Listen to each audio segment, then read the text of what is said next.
I'm going to call this meeting to order. If you'll rise, we have Pastor Ken for our invocation this morning, and then Supervisor Lingenfelter, will you lead us in the pledge? Let us pray. Gracious God, we thank you for your presence in our county. Give us wise and discerning leaders. Help us to care for and maintain the communities. Guide us to steward the land and resources that you have given us, and help us promote your justice so all may live in peace. In your holy name we pray. Amen. Amen. Join me in the pledge. Pledge allegiance To the flag of the United States of America and to the republic for which it stands, one nation, under God, indivisible, with liberty and justice for all. Okay. Need a motion and action to call for an executive session to be held February 20th, 2024 at 9 a.m. So made. I have a motion and a second. All in favor? Aye. Aye. Opposed? Motion carries. Official business to come before the board. Discussion of pending or contemplated litigation claims. Mr. Esplin? Good morning. I have nothing to report. Thank you. Thank you. Committee and/or legislative reports. We'll start with Supervisor Bishop. Thank you, Madam Chairman. This time of year during the legislative year, every Friday, you and I both attend the LPC meetings, usually virtually down in Phoenix, where we discuss the bills that are being introduced and how they help or harm the county.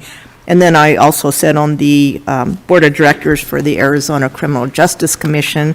We also meet every Friday later in that afternoon and basically go through the same thing, looking at bills that affect law enforcement and the criminal justice system, the courts and everything. So I attended those meetings twice during the last 2 weeks. And then I chaired the Board of Health meeting, which is available virtually on the YouTube channel. And I also attended the Workforce Development Board.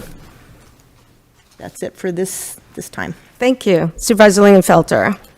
Thank you, Madam Chair. I'll start with our water issues. Regarding our Colorado River water lawsuit against the Bureau of Reclamation, Mojave County, Yuma County, La Paz County, City of Yuma have all joined together, for those that have been following along, to sue the Bureau of Reclamation over the approval of the first water transfer off of the main stem out of the last little 10% that was left for the river communities for their future municipal and industrial growth east. They approved a transfer east over 170 miles to the town of Queen Creek so that they can continue to grow at our river community's expense. So we went into a lawsuit. Oral arguments on that case were actually heard in January. I went down on my own dime. Attorney Esplin was there. Several others, elected officials and legal folks were there from our coalition. The Attorney General actually has weighed in on our side that it was an inappropriate transfer. The judge basically heard all the oral arguments and has sort of tentatively committed to issuing his ruling perhaps by the end of this month. So we'll see what happens. This is precedent setting. We certainly can't allow this model to be established to transfer water off the river down to Phoenix area without a fight. Arizona Department of Water Resources Director has said that if this model is established, it could be the start of a slow death of the Colorado River communities by 1,000 small water transfers. So that's why we're fighting it.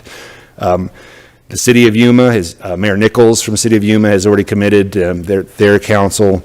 If we have to appeal for some reason, that they're committed to still participating financially. He was going to work on the City of Yuma. I'm also working on the City of Yuma to see if they would be still interested in continuing if we have to appeal this. And then that's a conversation that our own board will have to have at some time in the future if it becomes necessary as well.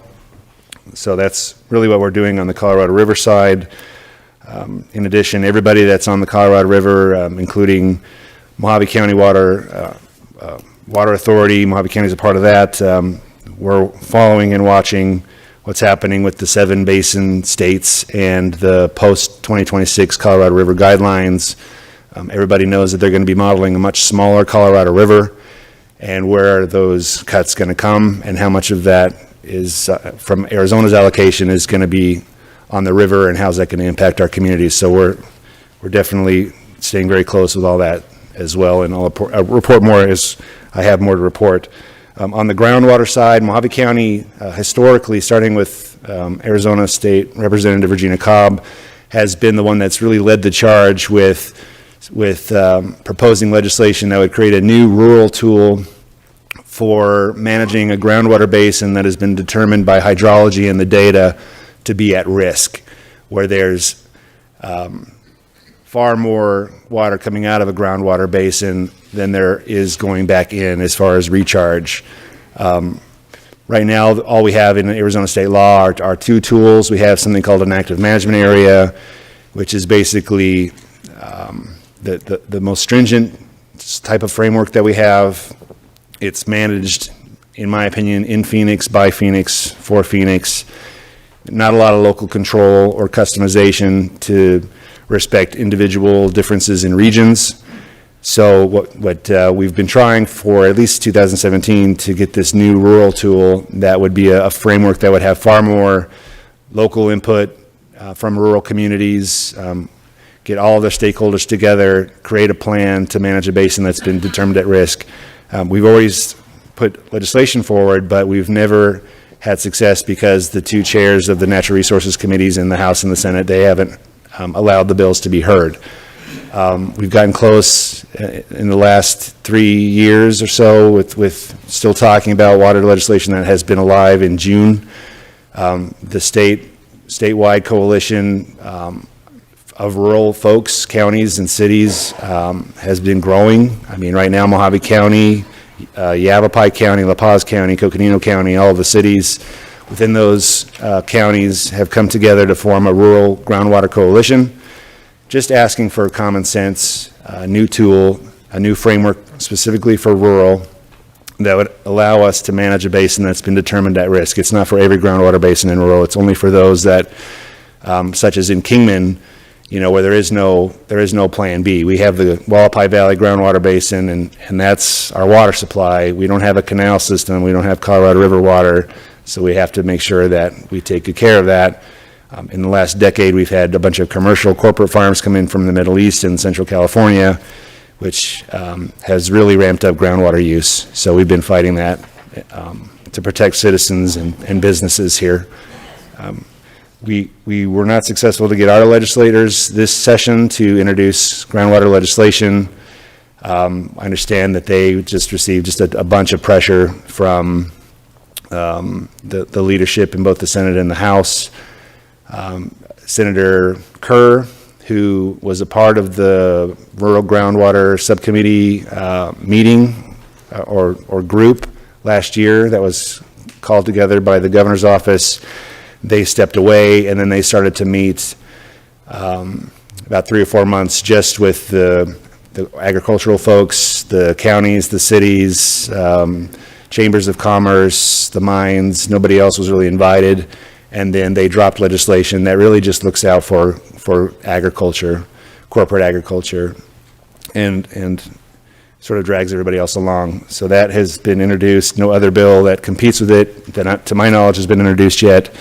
So we're going to hope that that's either significantly amended so we can actually support it. But right now, as it stands, Senator Kerr's legislation is not something that is good for rural communities, rural counties.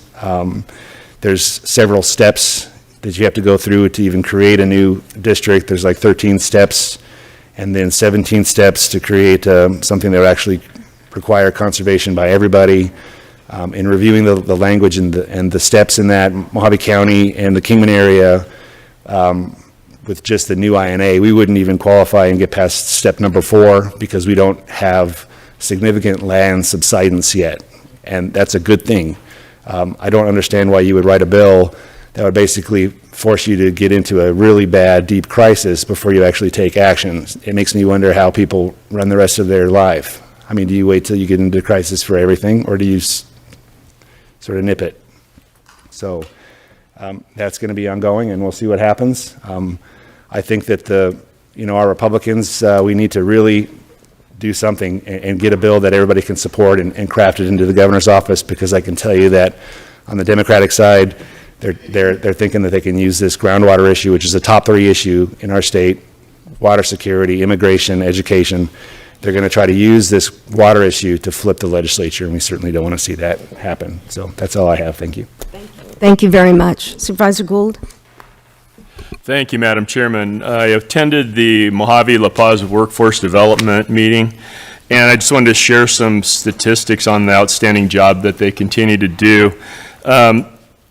Of the statewide job orders, which meant somebody contacted DES and said they had an opening, there's about 3,500 statewide. 211 of those were out of Mojave County. Statewide job openings, 14,736. Mojave County has 4,117. But what was interesting is statewide job placements was 129. 78 of those were from Mojave County. So Mojave La Paz Workforce Development Committee's placing 60% of the placements that are made statewide, which for our population is an outstanding job, and I just want to commend them for doing so. Thank you, Madam Chairman. Thank you. Those are good numbers. Supervisor Johnson? Nothing, Madam Chair. Thank you, and I have nothing this morning, so we're going to go on to, we do have a report from High Ground. Mr. Ponder? Madam Chair, Supervisors, thank you for the opportunity. Mr. Supervisor Lingenfelter did a really good job covering what we're dealing with at this moment. We're in the 29th day of session. At this point in time, there have been 1,496 bills that have been dropped. Today is the last day to have new bills introduced by the House. The Senate deadline was last Monday. Today is the House deadline at 5 p.m. There are a number of bills that we focus on, but since the last we met, I just wanted to highlight what we had been working on with respect to the Mojave County legislation. As Supervisor Lingenfelter indicated, there was a lot of internal pressure in the respective majority caucuses in both the House and the Senate. We took a draft from the Department of Water Resources that was being worked on after the Governor's Water Policy Council, which was bipartisan.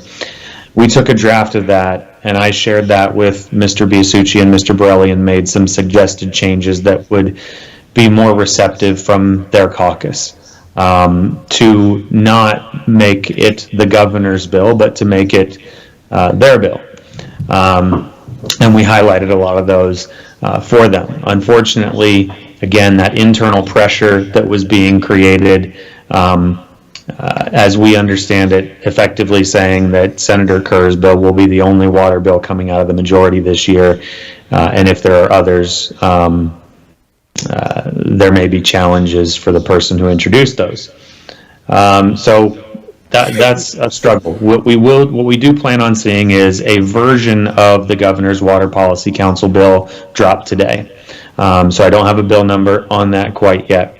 I have had consistent meetings with Senator Borelli, Representative Biasucci, and Representative Gillette. I just met with Representative Gillette last Monday, Representative Biasucci last Thursday. They are still in the game on behalf of Mojave County. Mr. Biasucci told me on Thursday that he is not going to leave the session without something that works for the Kingman folks, for the residents there. But at this point in time, I think what we just need to do is get those legislators to understand that Senate Bill 1221, the Senator Kerr bill, is not that. As Supervisor Lingenfelter said, Mojave County would not get past step 4 in this 17-step process. I have provided a roadmap of what the process would be like to Mr. Elters that could be shared with the supervisors so you could see all the steps in that process. And I will just say that even if you get to step 17, there actually is no guaranteed conservation in any of the programs that were created by Senator Kerr's bill. So in other words, what that sounds like is managed depletion. which means that the groundwater will continue to decline at the rate that it's currently declining. An additional challenge that we have with that legislation is that the council that develops a plan could be all of one sector, agriculture, and not have any representation from municipal. So those are challenges, but we're very well coordinated with the lobbyists for La Paz County and the city of Kingman. Continue to work together to pursue these opportunities, and frankly, I think it's going to be a long session, and there will be tremendous opportunity and leverage throughout the session to pursue groundwater legislation. I can tell you that 70% of our state supports, through polling, supports more active management areas. And what we don't want is an active management area. Actually, we want something that, as Mr. Lingerfelter said, can be locally controlled. So that's what we've created. And we think that there may be opportunities throughout the session for us to be alive in June and get that bill passed. Happy to take any questions. Any questions for Mr. Ponder? Yes, Mr. Gould. Thank you, Madam Chairman. Mr. Ponder, does the public that you polled know what an active management area is? Madam Chair, Mr. Gould, Supervisor Gould, so what we do when we do the polling is we actually educate them what's called a pre-test and a post-test, and we educate them on what an active management area is and what regulations fall within the active management area, and then subsequent to that, we test them with the negative statements that people might say advocating against an active management area. The post-test is still at 69.2%. Thank you, sir. Mm-hmm. Thank you, Chairman. Okay.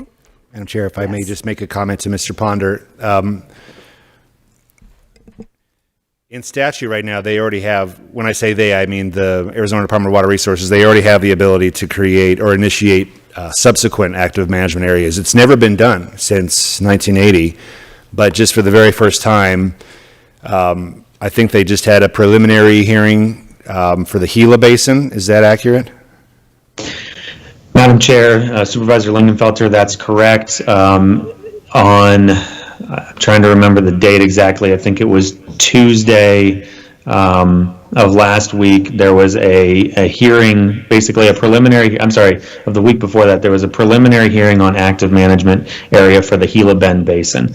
That was held at DWR, but invited all attendees to come in and present on that. The Gila Bend Basin is seeing significant land subsidence and precipitous declines in their water level that are putting the town of Gila Bend's supplies at risk. And so the department is considering, at least at this point in time, potentially creating an AMA in that area.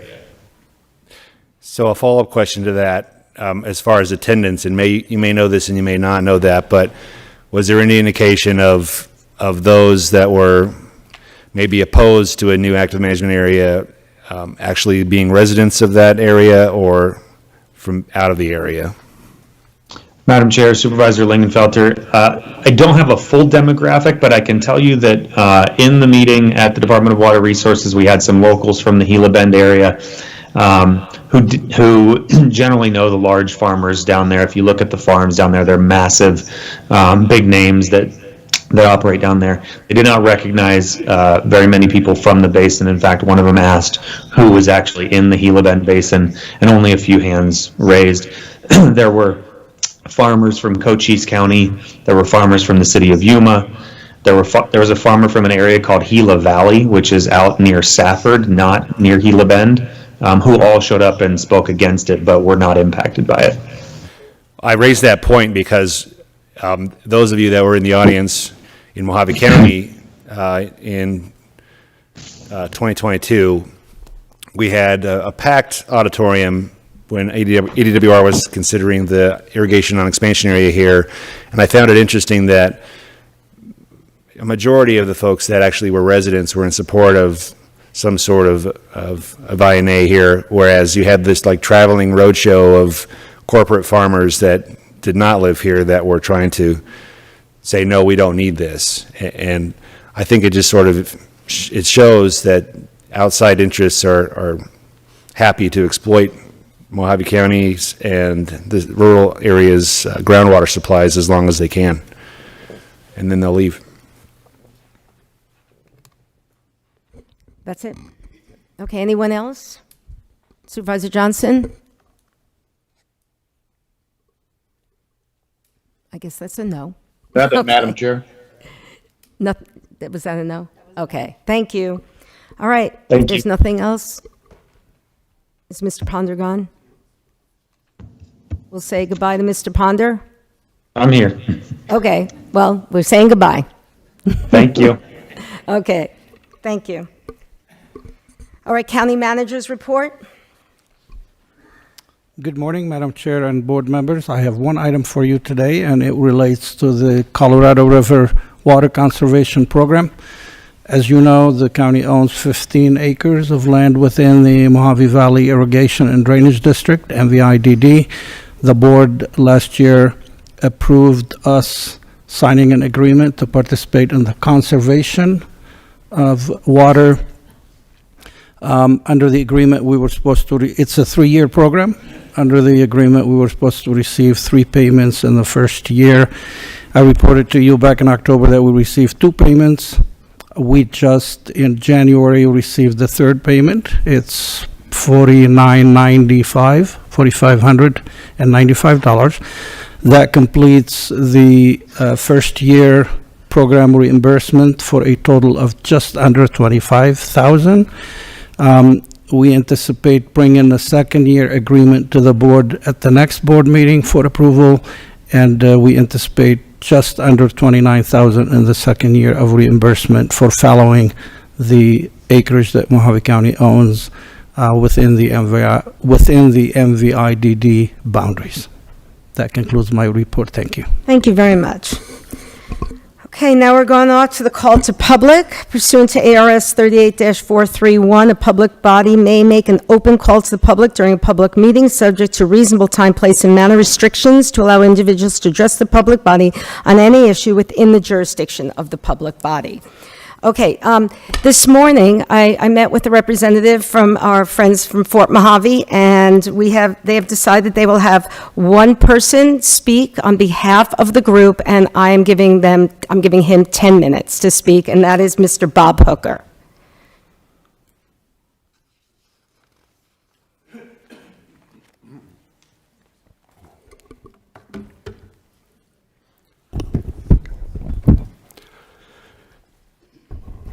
Good morning, Madam Chair and Supervisors.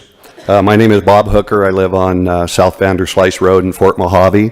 I'm speaking representing today our group, which is not in any neighborhood. I just want to read to you the letter that we have sent to Chris Mays, Arizona Attorney General. We also supplied this information to OMLET, which is the Open Meeting Law Enforcement Team. And I'd definitely like the county attorney to pay close attention to all of this. I think you all have copies of this letter as well. So, dear Attorney General Mays, we're requesting your intervention on the illegal and unethical business practices of the Mojave County Planning and Zoning Commission and Board of Supervisors related to the rezoning of Assessor Parcel 221-35-024 in Fort Mojave that presents significant public health and safety concerns. The Planning and Zoning Commission and Board of Supervisors acted with willful negligence in their December 4th, 2023 actions to approve BOS Resolution Number 2023-223 related to the Mojave Electric Cooperative Incorporated request for an extension of time to BOS Resolution Number 2018-041 and displayed a total disregard for Mojave County Planning and Zoning Commission rezoning requirements, conditional approval requirements of BOS Resolution Number 2018-041, and requirements set forth in Arizona Revised Statute, Title 11, Chapter 6, 11-814I. The Planning and Zoning Commission, by their own public admission, knowingly and willingly violated their own policies in accepting and approving the MEC request for an extension of time. The request was submitted against an expired rezoning request.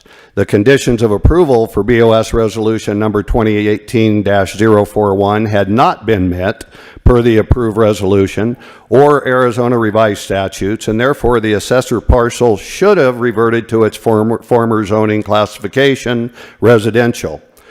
The request did not identify the specific use or uses for which the rezoning was being requested. MEC requested language be stricken from the conditionally approved BOS Resolution number 2018-041 that identified the specific use for which rezoning was requested without providing their intended use. This is contrary to Planning and Zoning Commission requirements and requirements of the Arizona revised statute. The request cited change of ownership as the reason for the conditional approvals of BOS Resolution 2018-041 had not been completed. The BOS resolution had expired 2 years before MEC acquired Assessor's Parcel 221-35-024. So this reason is totally irrelevant. MEC did not include proof of ownership, recorded deed for the Assessor's Parcel 221-35-024 in their request for extension of time submittal, i.e. proof of ownership was not included within the Mojave Electric Cooperative Incorporated request for an extension of time data package. On January 16th, 2024, I personally met with Mojave County Planning Technician to discuss the requirements and process for submitting rezone applications and extension of time requests. The Planning Technician confirmed the following. Rezone applications must include the specific use or uses for the rezone request. Requests for an extension of time can only be considered for active rezone approvals. In the case of the MEC request for an extension of time, the planning technician was adamant the request was not applicable, and a new application for rezone should have been submitted. The planning technician asked that further questions be addressed with the planning and zoning supervisor. The Planning and Zoning Supervisor has previously asserted staffing shortages as the excuse for Planning and Zoning Commission personnel not maintaining status of land zoning. The Planning and Zoning Commission has a database to track expired zoning requests, which is the primary and sole verification point for Planning and Zoning Commission personnel to verify the current zoning status of assessor parcels. However, the planning technician acknowledged that Planning and Zoning Commission personnel are not actively managing or maintaining the data within that database. The planning technician asserted she had recently been assigned responsibilities to update the database and then acknowledged that this was not her top priority. In further questioning, the planning technician on Planning and Zoning Commission protocols for independently verifying assessor parcel zoning status, example, conducting reviews of approved BOS resolutions upon receipt of rezoning applications or requests for extensions of time, it was affirmed time constraints preclude these validations. This is willful negligence, in my opinion, for the Planning and Zone Commission to knowingly make land development decisions that have the potential to significantly impact public health and safety based off known probability that their source data is in error. It took the planning and zoning technician less than 5 minutes to pull the recorded copy of BOS Resolution number 2018-041 and confirm the condition of approval requirements and status. The Mojave County Planning and Zoning Division and Board of Supervisors are commissioned with protecting public health and safety and ensuring that land development decisions are facilitated in a manner that's beneficial to Mojave County and the health and safety of its residents. The accepted practices of the Planning and Zoning Commission and Board of Supervisors to not exercise due diligence in the execution of their assigned duties speaks volumes to their integrity and raises serious questions regarding how the health and safety of Mojave County residents is being considered, let alone protected. The illegal approval of BOS Resolution number 2023-223 provided a rezone of assessor's parcel number 221-35-024 to heavy manufacturing from residential, and now paves the way for MEC to build a natural gas power plant at the edge of, within 1,300 feet, a predominantly senior citizen residential housing community in Fort Mojave. Residents of Fort Mojave have appealed numerous times to the Board of Supervisors and Planning and Zoning Commission to rescind their approvals of the BOS resolution number 2023-223 due to the illegality of the action and significance of the negative impacts to the health and safety of local residents that have not been properly considered or evaluated.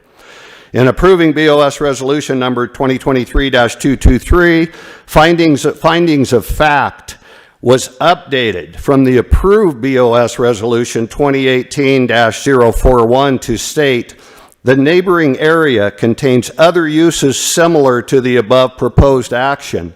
The words "does not" were removed in the approved BOS resolution number 2023-223. While the neighboring area does contain solar panels, this does not constitute a similar use for the proposed siting of a natural gas power plant.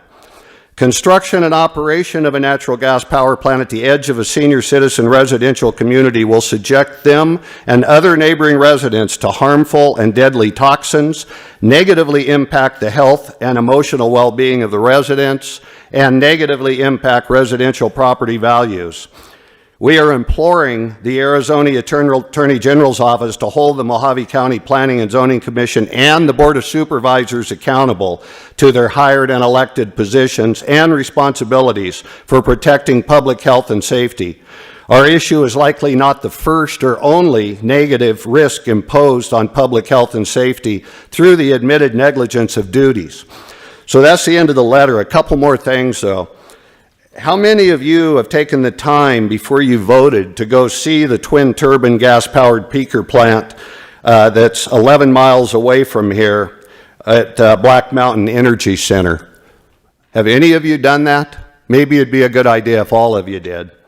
And then the other thing I'd like to say before I run out of time, you know, most of us that are against this, not all of us, but a lot of us that are against this are retired.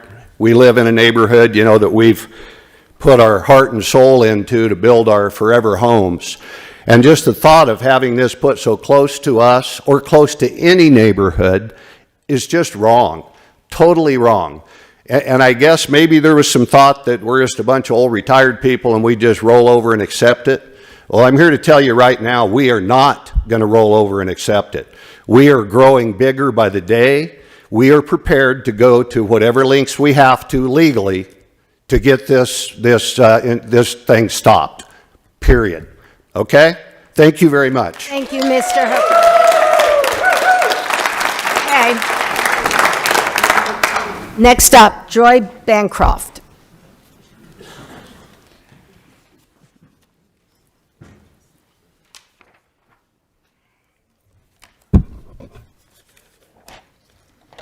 Good morning, Madam Chair and Board of Supervisors. My name is Joy Bancroft, and I'm from Topak Golden Shores. I'm the board clerk for the Golden Shores Fire District Board, and our fire department runs with a 6-man staff with 2 people on for 48 hours shift, and then they rotate. This includes even our working chief. In the summer of '22, we had an old ambulance that blew up and was not fixable. Luckily, we were able to find a used ambulance from Baker, which they were willing to donate to our fire department for $5,000. So we went with that ambulance, and the auxiliary actually donated the $5,000. At that time, the fire department also purchased, was on the list with Fort Mojave for a brand new ambulance, thinking it would take a couple of years to maybe look into if we could do that. With that said, the new ambulance now will be ready in 8 months. We are sure the new ambulance will cost more than $249,000.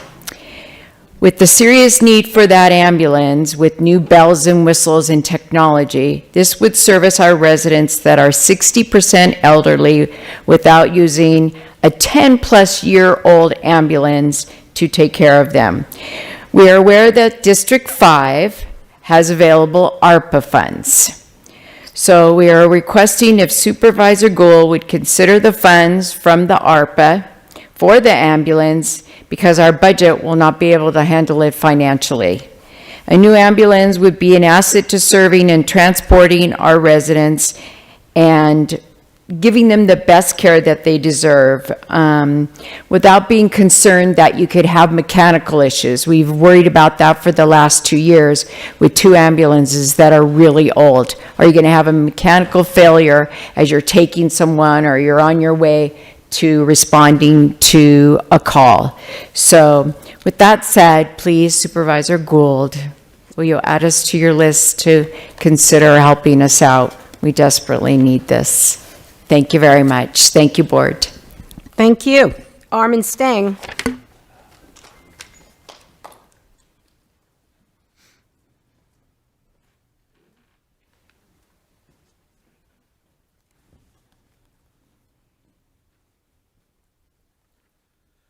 Good morning, Madam Chair, Supervisors. Armin Stange, Fort Mojave, also known as the German, according to one of my neighbors. So, well, I deal with it. I would like to thank the board, the county manager, the county attorney's office, development services for cleaning up my neighborhood. That's all I have to say.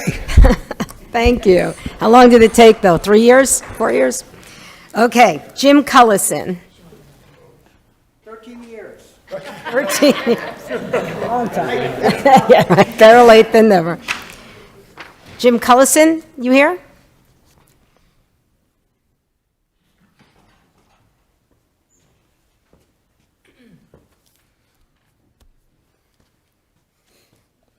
Morning, Madam Chair and Supervisors. The house on 4919 Tool Drive in Towaoc, Arizona was built in the early 80s. Starlight states her mother has been a hoarder her whole life. In fact, there are hazard materials stored on their property. Also, 30 years of old tires are kept in the yard because she didn't want to pay the recycling fees. Along with those are large rats and snakes, black mold, and structure inside the home. Sometimes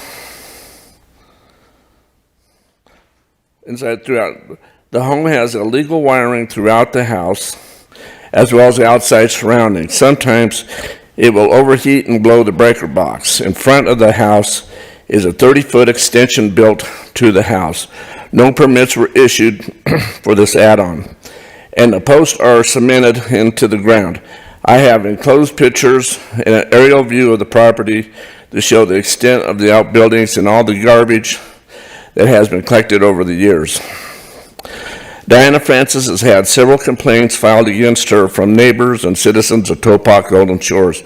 The neighbors have tried to talking to her, even volunteering to help clean up her yard. In retaliation, she will drive around the community, take notes, then file false reports to code enforcement. Each report is then investigated by code enforcement. She will involve the other offices, Mojave County Law Enforcement, Mojave County Health Department, and the county court system. They are all remarkably familiar with Diana Francis and her issues. In closing, I must add the seriousness of her property on Tool Drive is a health hazard to her neighbors. The infestation of vermin feces inside and outside the home and the bacteria and the disease they carry affects the community and needs to be dealt with for the last time. I can only imagine the cross-contamination to her business in Bullhead City and to her clients she sees daily. So many county organizations are aware of the problems at this property and still nothing is done. Please help the community and the neighbors before something terrible happens. We are all afraid if something happens to that neighborhood, the neighbors or the children, someone will have to be held accountable. This is on the route to our local elementary school. Children must walk past this home. I pray that the property never catches fire. Keep in mind, there's no fire hydrants in the area. The closest water tower is a half a mile away for the fire department to load their trucks. The devastation will cause to the area. Thank you. Thank you. Jill Macon.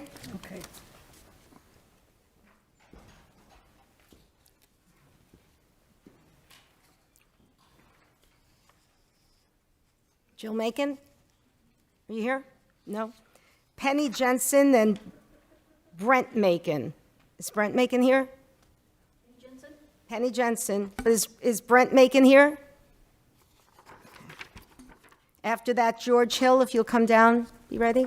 Penny Jensen. Penny, you're up. Good morning, Madam Chair, Supervisors. My name is Penny Jensen, and I live in Topak. I also am here to talk about the property on 4919 Tool Drive. There is quite a bit of hazardous materials on the property. Let's see here. As stated by the previous speaker, I'd like to elaborate on the materials on this property that could consider harmful to the environment. The old tires, toxins generated by tire decomposition in incineration or unintentional fires can contaminate the water, the air, and the land. The old vehicles have antifreeze. There's old oil in it. If children are passing by this home on a daily basis, it's a hazard to all the neighborhood. We've had recently 2 homes on that street blow up. This house here, because they store pesticides, fertilizers, and we know that they are not contained in EPA-regulated containers, this is a hazard. The paint that they store, some of these are flammable and combustible, especially if they're in aerosol cans. They're not properly contained. Pool chemicals like muriatic acid, hydrochloric acid, that's triggers, if it gets wet, it triggers a hazard to the environment. We are begging all of you, especially you, Supervisor Gold, to help us. Help us clean this home up. The neighborhood, the community, they'll pitch in, they'll help. But this property owner will not allow us to come onto her property. She retaliates. She's just a nuisance to the community. We want a healthy environment. We have a lot of senior citizens here. My grandchildren go to the local elementary school.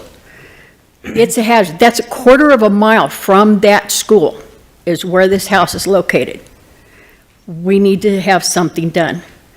There is a lot of vermin, snakes on this property, and if there is ever a fire or anything that blows up on this, those vermin and snakes have to go somewhere. They're going to go to the neighbors and then find their next home. Please, we beg you, help us. Thank you very much. Is George Hill here? After George Hill, it's Jeff Esposito.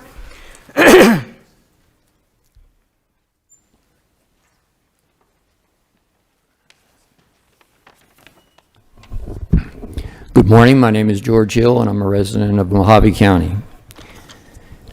Given that resolutions dealing with international matters have absolutely nothing to do with the business of any county and that the state legislature had already presumed to speak for all Arizonans regarding the supposed right of the Israeli government to defend itself by indiscriminately slaughtering defenseless civilians in Gaza, an area the Israeli government has illegally occupied and blockaded for more than 50 years, the redundancy of this board's resolution, presuming to speak for all the residents of Mojave County, even our Muslim neighbors, is even more shameful.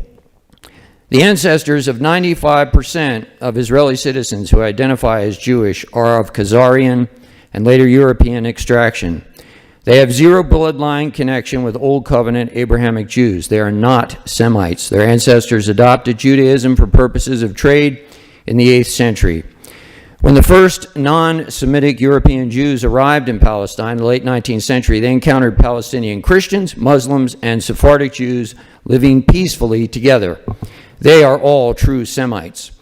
By this time, Old Covenant Israel was dead and buried. The city of Jerusalem, the temple, and all genealogical records have been utterly destroyed by the Romans in 70 AD.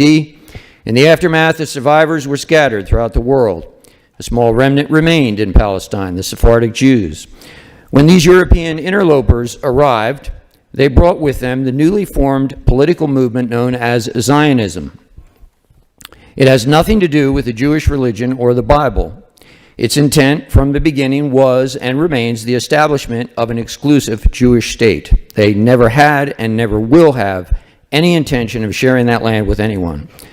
Most Orthodox Jews worldwide regard the loss of their land as righteous judgment by God for their failure to keep the law. They immediately saw Zionism's plan for obtaining a Jewish state at any means as rebellion against God. I refer you to Rabbi Yisrael David Weiss, W-E-I-S-S, and the organization Neturei, N-E-T-U-R-E-I, Karta, K-A-R-T-A, for further information. There are many principled Jews in Israel who oppose the Israeli state and wish to live peacefully with their Muslim and Christian Semite neighbors in one state, with the same rights for all. They are mercilessly persecuted for this. I submit to you that Netanyahu and all his non-Semitic Zionist ilk are the true anti-Semites, because they have been zealously exterminating or forcing into exile their truly Semitic neighbors nonstop from their violent beginning on May 14th, 1948. There was no miracle that day, only the execution of a meticulously planned genocide. Therefore, all those who mindlessly support the Israeli state are anti-Semites. You have been informed of the truth. You no longer have an excuse. Rescind the resolution or forever be allied with Zionist bigotry. Anti-Zionism is not anti-Semitism. Mike. I don't have that. Okay. I've heard yet. And I will express it. Good morning, Jeff Esposito, call to the public, highly scripted frequent flyer. Let's first speak about the elephant not in the room. Buster Johnston. Why, oh why is he allowed to sit at home? And frankly, is he even listening to us, the call to the public? We have no idea. All right, so what are the responsibilities of a county supervisor? There are many, and perhaps at times can be perceived as being too many. The main responsibility which supersedes and dictates all others is making decisions that are beneficial to the county and its citizens while forsaking all personal biases and benefits and upholding the Constitution of the United States of America. With that in mind, most of you come up short and fail miserably and repeatedly. Time, money, and resources should not be spent on anything that is happening in other countries of this world, with the exception of Mexico for obvious reasons. And Canada is not looking too good either.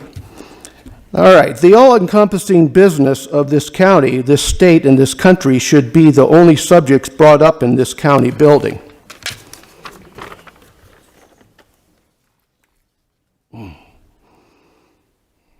Hello?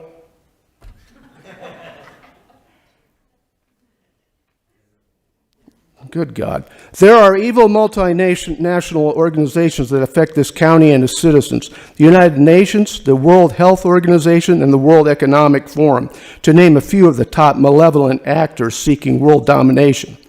There are federal departments and agencies that have been corrupted that affect us. Then there is the Biden corrupt communist administration, along with our installed Arizona Governor Katie. Use people are the county's first line of defense. If you are an American and not morally bankrupt, use will be on guard and protect us from these huge threats. My wish is that you go to the wizard to receive courage, brains, and a heart, because most of you are lacking one or more of them. Not Ron.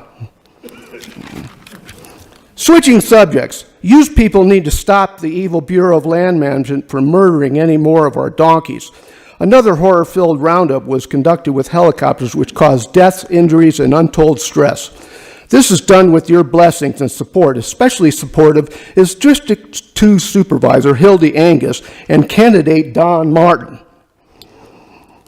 This insane action is more than unnecessary. It is sickening, inhumane, and immoral, to say the least. I would go so far as to have you people kick the BLM out of our state. Thank you. Jennifer?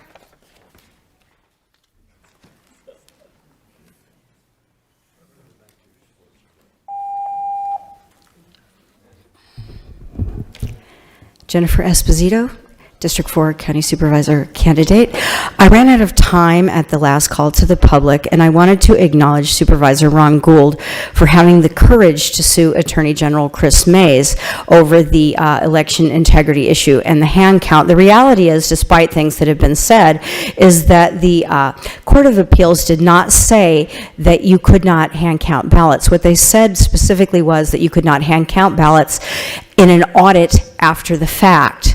We do have a Senate continuing resolution that says that machines have to be DoD cybersecurity certified. So the concept about whether it's, quote, impracticable to hand count the ballots does need to be settled, because there is no case law that says you cannot hand count ballots in conjunction with a machine count to make sure everything is accurate. And so it takes real leadership and real courage to go forward and say, I'm not going to be intimidated, stop harassing this board, and I'll see you in court. We have an election coming up, and we need, in every district, to elect more pit bulls like Ron Gould and less pussy cats like Travis Lingenfelter.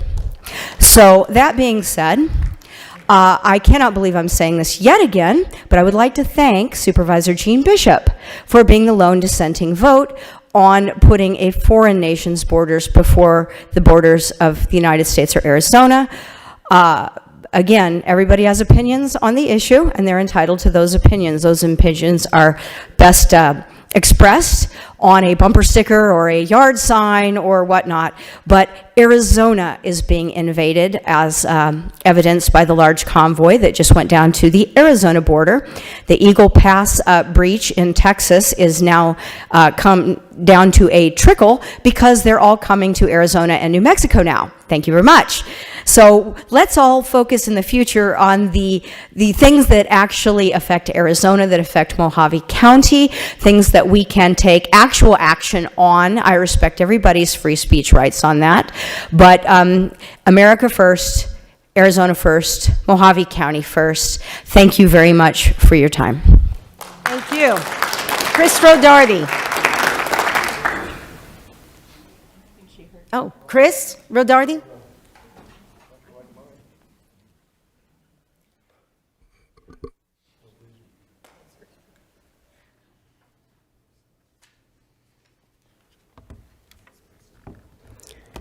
Chris Rodarty, Mojave County taxpayer. In 1783, in an address to the officers of his army, George Washington said, "For if men are to be precluded from offering their sentiments on a matter which may involve the most serious and alarming consequences that can invite the consideration of mankind, reason is of no use to us. The freedom of speech may be taken away, and dumb and silent we may be led like sheep to the slaughter." Then, in 1791, the First Amendment to the Constitution was ratified.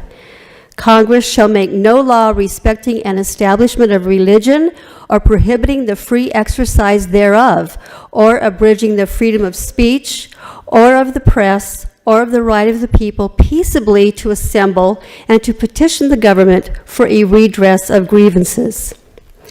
January 16th was, in my opinion, a well-orchestrated attempt to destroy our right to free speech in Mojave County. When recommending for discussion and possible action, Chairman Angus no doubt believed there would in fact be no substantive discussion on item 29, only a rubber stamp approval. When forced to listen to citizens she purports to represent who offer opposing viewpoints, her body language and derisive chuckling clicked in. And then, as we all remember, calling Mr. Beffert her mortal enemy for daring to speak his opinion was another classy move on her part. Promising to never apologize, and then apologizing on social media 3 days later was an obvious virtue signal, no doubt recommended by her behind-the-scenes senatorial handlers, in my opinion. Chairman Angus, you brought this on. you delivered this highly charged, highly controversial resolution to our county. By pushing this through, you assume it represents the opinions, beliefs, and values of all Mojave County citizens. And if it doesn't, it absolutely must, and it's your job to make sure it does. Well, as they say, every cloud has a silver lining. As a result of witnessing firsthand what happened last month, I have begun a deep dive into the issue behind the resolution. What I once thought to be true, what I have been indoctrinated by our government to believe might, like COVID, have been a hoax, might have been a lie, might have been a deception, might. I have therefore decided to take another look and carefully study before proudly standing with anything or anyone, and I encourage my fellow citizens to do the same, because after all, isn't that what free speech is all about? Thank you. Thank you. Okay. Philip Robinson.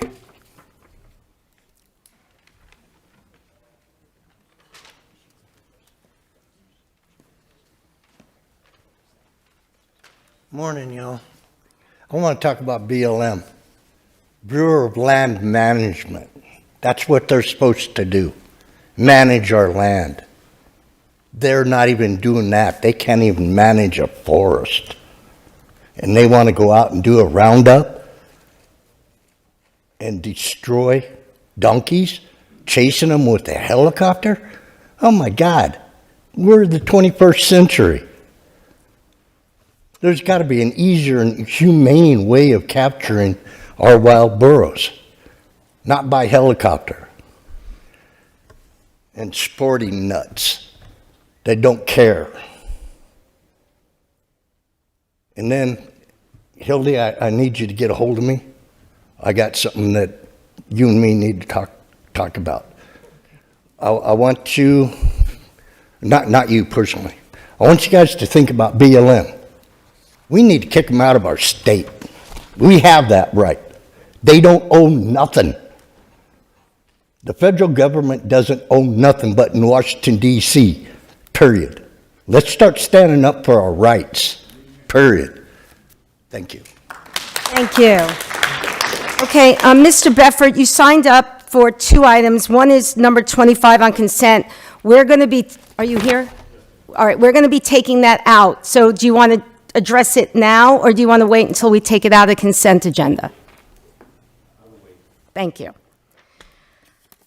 Okay, Ben Peterson. And then James Jones.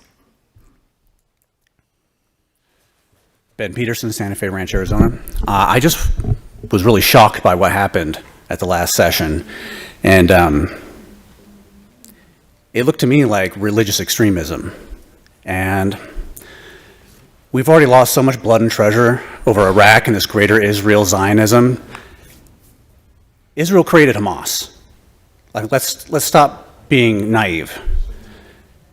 We can't support this. We need to support what's going on in our borders, please.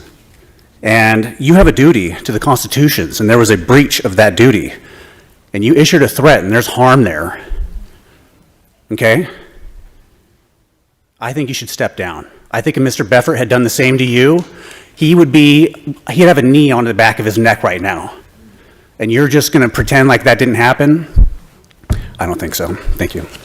Thank you.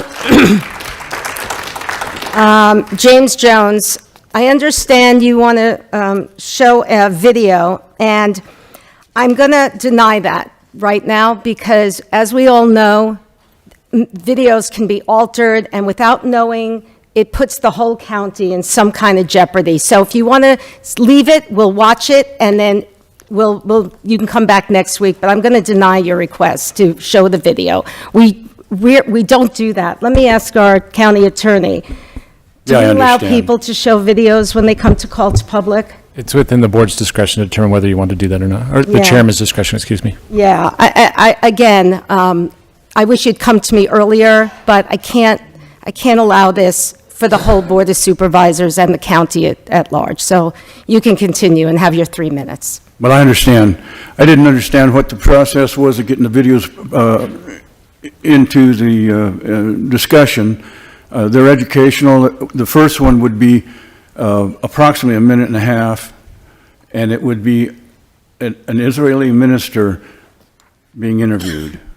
And then the other one, what I wanted to do was to bring about, before the board and to the public, the mindset that some people have already talked about, and bringing America together and getting off of right, left, red team, blue team. Let's get organized. Let's get unified. Unity is very important to me and the America First Committee. So that's what we struggle to do. We don't want to take sides. We want everybody to be unified and on the same page, in the same mindset. So that was the reason behind the videos. I would appreciate it if all of you would watch them to change the mindset that we have been programmed since 1945. We really did lose World War II because we've had nothing but communism shoved down our throats since 1945, and it's been sneaking, it's called creeping and fascism, or not fascism, but communism, and it's been just put into our schools from the college all the way down to grade school. Excuse me. So this is what I wanted to bring about, is make it quick, make it show of what really is being said and what is really being done is behind the scenes kind of mind control. And we need to get off this mind control wagon that has kept us from actually being unified and actually putting America first and making America great again. Now, a lot of people say America was never great. Well, in 1776, I'll beg to differ, because I want to pat those guys on the back when I see them in heaven. I mean, they did a great job. We need to do the great job. We need to continue and fight for this country, for everything that it stands for. One nation, under God, indivisible, with liberty and justice for all. Thank you very much. Thank you, Ms. Jones. If you want to send those videos to our clerk, she'll get them to all of us. Would you like them in a... Well, you talk to her and she'll tell you which format she needs. Okay. Okay. I can't talk anymore. I'm not even supposed to do that. Okay, thank you. Okay, Mr. Beffert.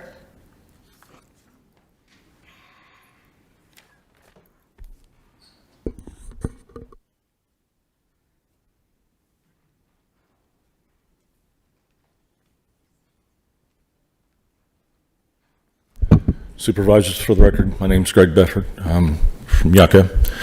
The mortal enemy of the lie is truth. And I've been coming up here for the last several months, ever since 2020, trying to hold you guys accountable for the COVID lie, the fraud, and your complicit roles in it.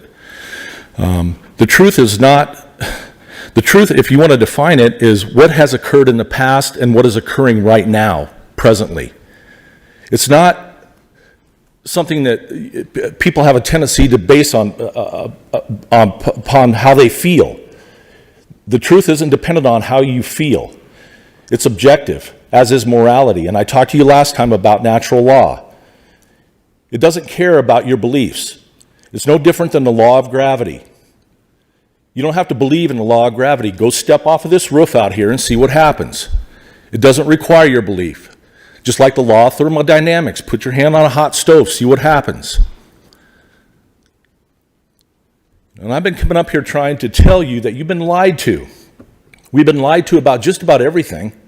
We've been lied into every conflict this country's ever been in, or false flagged into war. And we're about to be lied into another one, a kinetic one,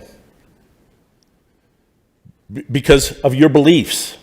And I try to get people to challenge their beliefs. And it's the most difficult thing for people to do, to look inside themselves. Maybe I'm part of the problem. Maybe my beliefs, where did they come from? My parents? Why am I Christian? Nobody questions their beliefs or what they believe to be true. Again, natural law doesn't, it's objective morality. And you violated objective morality. You caused harm by your actions during COVID. And I've been up here since 2020 telling you that the people at the top of that power pyramid, the very small percentage of people, have knowledge that they hide from the public, from the masses. For example, Christianity. You've been given the exoteric version of Christianity, or what I would call the Sunday school version, not the esoteric, or the part that's hidden, or reserved for the few. That's why you can't tell the literal from the allegorical in the Bible when you read it. And again, I'm not religious, and the things I say challenge people's beliefs. And I don't come up here out of fear or concern for my own personal safety. And I don't enjoy coming up here and attacking law enforcement professionals, quote unquote professionals. I was one, or veterans for their beliefs. I don't enjoy it. I get no satisfaction out of it, but I'm going to continue to do it because I have a moral obligation to do it, and I will continue coming up here doing it. Your minds have been captured. The gentleman was right. Thank you, Mr. Beffert. Before we go on, that was the last. Anyone else wish to speak? Okay. You want to speak? Yes, please. Okay, come on, James.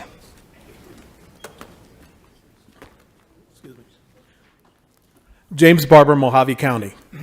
Now, I know the county passed the resolution. Now, basically, when I listen to this resolution, I never hear about the second worst attack on the Jews ever. There was the Holocaust, and then there was October 7th. I'm on a ship going through the Mediterranean, and basically what happened after that ship, my cruise got altered because of the war in Israel. And when I can tell you now, in 1923, the Palestinians were offered a state of their own. They refused. 34, they were offered a state of their own. They refused. 48, they were offered a state of their own. They refused. We have, what was his name? He won the Peace Prize. Now, he wins the Peace Prize just as well as Barack Obama won the Peace Prize for what? Being elected president? That's about as much good as he did. I think it was Yasser Arafat, I believe. Now, I hear people come up here and they complain about what about the resolution. My question is, what do we do? What did the people bring up about the 1,400 people who were killed on October 7th and beyond, and the people who are dying? What about Hamas or whoever's running Gaza hoarding the fuel and hiding under hospitals? The reason why they hide under hospitals is because Israel and the United States follows by the rules of law. I was a battalion commander in the Army, and I wasn't allowed to attack a hospital or a hospital or a church without probably 2-star general approval. I would have to have fire coming from that. So when they hide under the hospitals, they know what they're doing. And this incident happened. It is not, it will continue to happen. And in 10 years, we will see this happen again, or they'll attempt to have it happen again. Thank you. Thank you. Okay. I want to make a quick statement, and then we'll move on. It took me a few days after my highly emotional response to Mr. Beffert's comments at our last meeting to realize that my response was not appropriate for the chairman of the Board of Supervisors. I reached out to Mr. Beffert, both personally and publicly, to apologize for the harshness and tone of my words. Not only that, I offered to meet with him so we could discuss, over a cup of coffee, our unique insights into this complicated issue. Mr. Beffert has chosen to rebuff me, but I want him to know that my offer still stands. It is a sincere apology. But him rebuffing me, that is his right. This is the last time I'll be commenting on this issue, as the chairman of the Mojave County Board of Supervisors. Thank you. Okay, before we go on to the consent agenda, because this call to public has gone so long, I want to move up item 79.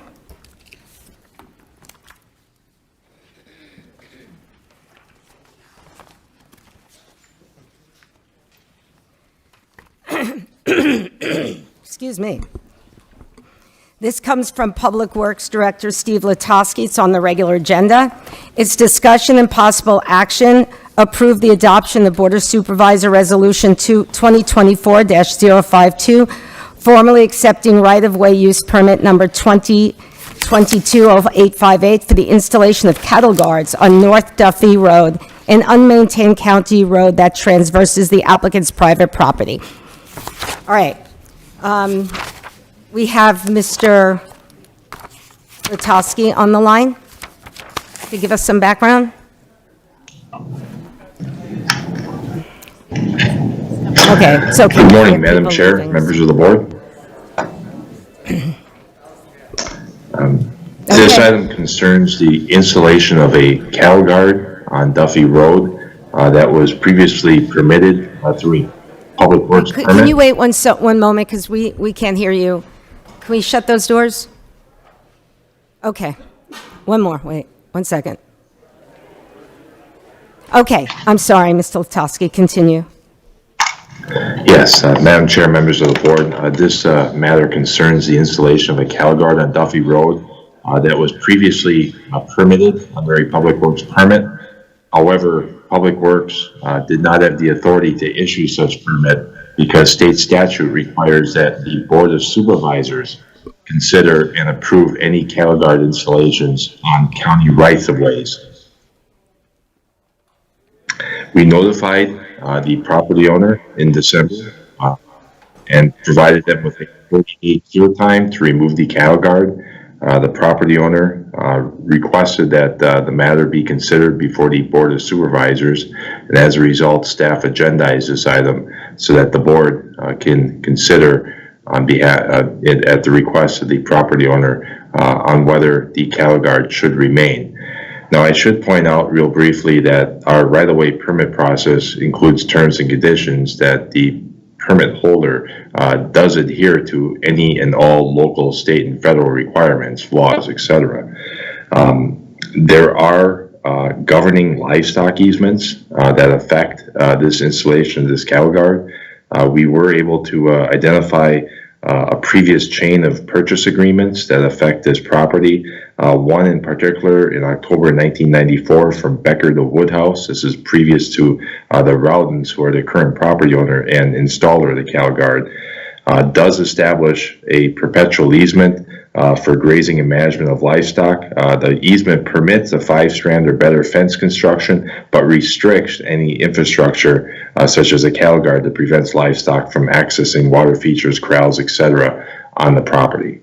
So this item considers or permits the board to consider whether or not the cattle guard remain installed. And I'm available to take any questions.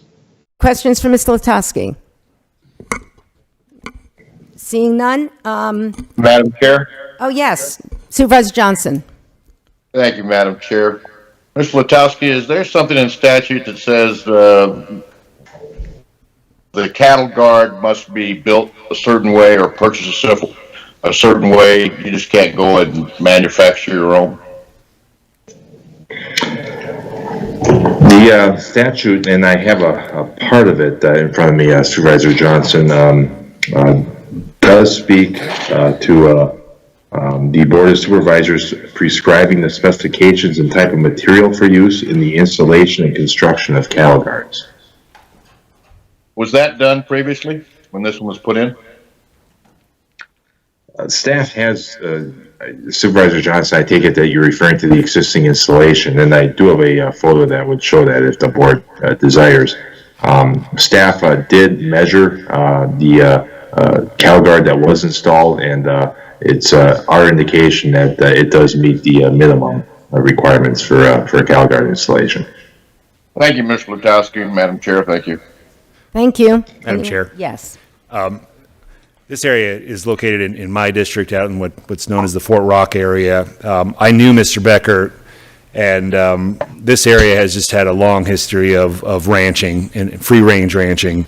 When this item, reared its head, I had a number of calls from the long-term generational ranchers out in that area. I think some of them are actually here today in attendance. Yeah. Hopefully, I'd like to hear from them and also the applicant, but this would be precedent setting. I think that they're really worried about, if this cattle guard is allowed to be installed in the county right of way, then it could be the camel's nose under the tent, and we'd see many more cattle guards in this area, and it would really decimate the long-term multi-generational ranching history in this area. But I'd like to hear from the ranching families if we could. Okay. First up, Mike Ganuccio. And then James Jones.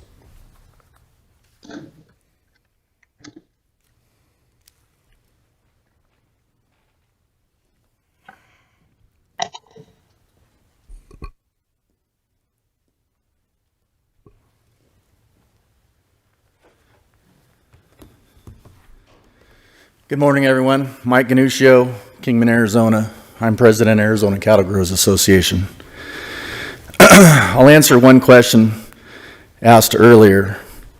ARS 45-112 is the only statute now that refers back to cattle and water and easements. It is an issue. I've talked to the Department of Ag and many of their officers. So Cattle Growers is actually in the process of amending 13-1602A4, which will make it a crime to obstruct cattle from getting to their primary source of water. We do object to this going up. The cattle guard's not new, and I believe the statute actually does say it's supposed to be a new approved guard, not homemade. And those guards are really expensive. But either way, this is a long-term ranch. This ranch was divided up to let people live there. And I feel sorry for the gentleman that wants the cattle guard in, but the rancher was there first. So I'll keep it short. It's been a long day. Please protect Arizona ranching. This is something that's going on across the state that we've been trying to address. And this is the first one that's actually going before a board and should not be allowed to proceed. Thank you. Thank you. Mr. Jones? And then up, Frank Waters.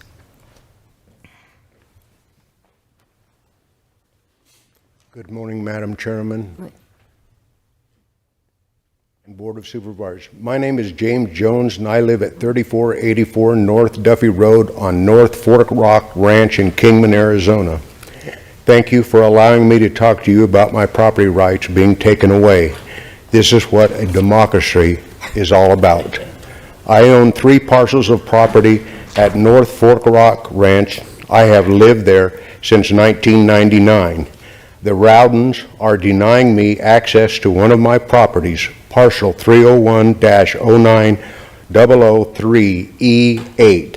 That parcel is 160 acres, which is northeast of the Rowdens. The easement for my ingress and egress to my property passes through the Rowdens, where they have narrowed the 60-foot established easements to the point I cannot utilize my land. I have intentions of putting a modular house on this acreage. This unit is 28 feet wide and 65 feet long. It will come in 2 halves, 14 feet wide. These units will not fit through their cattle guards or the side gates that have been illegally installed on Duffy Road, which is listed as a public road in the Mojave County records. Duffy Road is my legal easement for ingress and egress. Duffy Road is not a privately owned road, as the Routens stated in their application for the illegal cattle guards. This fact was corroborated by Wayne Griffin, an engineer for Mojave County. In addition, prior to moving the house, I will need to bring in a dozer to build road and a pad on my property to accommodate the placing of the modular home. I retired from the mining industry, and I kept some of the heavy equipment. My dozer is 13 feet 6 inches wide. The lowboy to haul the dozer will not fit through the Rowdens' obstructions on the easement. Due to the Rowdens' selfish actions, I, as a property tax-paying, third-generation Arizona citizen, I am denied the right to fulfill my hopes and dreams. In closing, what I can't understand is the Rowdens are fleeing their decaying state of California to come over here to Arizona to change our laws, rules, and regulations that were established by our elected officials. These laws were enacted to serve the good of the majority of the people, not to be changed to serve only the Rowdens. Their yay me, screw you attitude serves only to create hate and discontent. Historically, the neighbors would get together to discuss any issues at hand, then come to a mutual consensus on how to resolve particular problems within the established rules and regulations and land laws. Thank you very much. Before the second Mr. Jones comes up, you're free to go, sir. Madam Chair, Yeah, may I ask the speaker to contact the District 1 office? Sir, would you contact the District 1 office with your information? I'd appreciate it. Thank you. Okay. I believe Mr. Rowden is the applicant. Okay, let's hear from the applicant first, and I'll choose you, Mr. James Jones, too.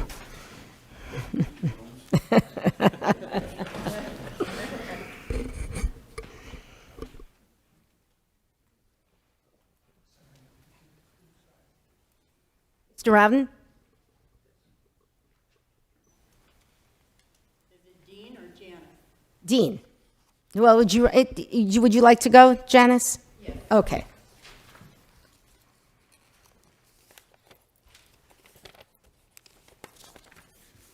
Good morning. I am the applicant, 4188 North Duffy Road. I'm Janice Rowden. And we put the cattle guards in on our property, on the property lines. And here is a picture of the cattle guards itself.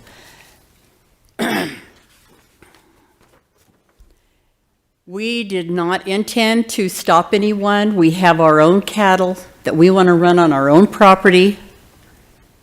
And we're having our whole 200 plus acres fenced right now so that we can turn them loose and let them graze on our own land.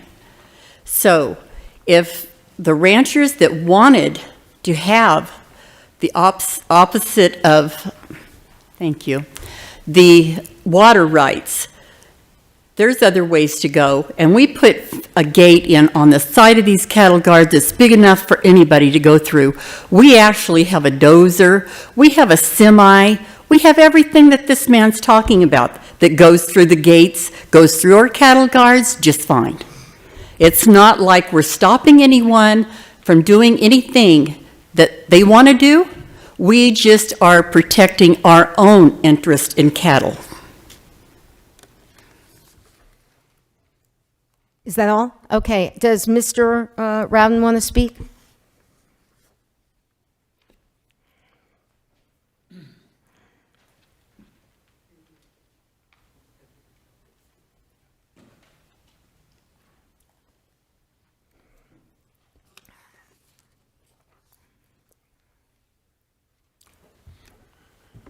Hello, Board.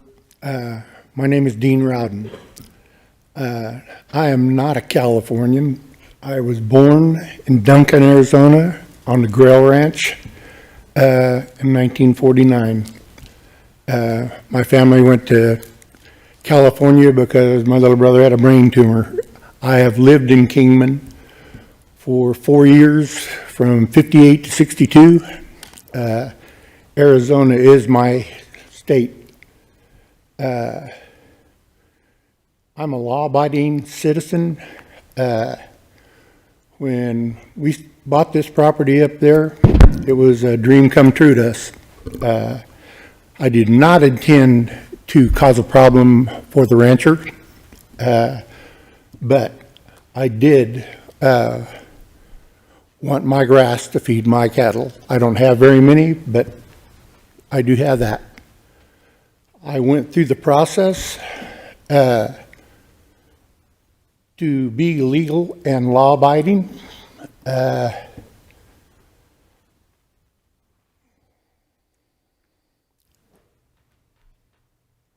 And it's very disappointing to me because the expense to put these cattle guards in is a little more than they are good cattle guards. They're framed, cemented in the outside edge.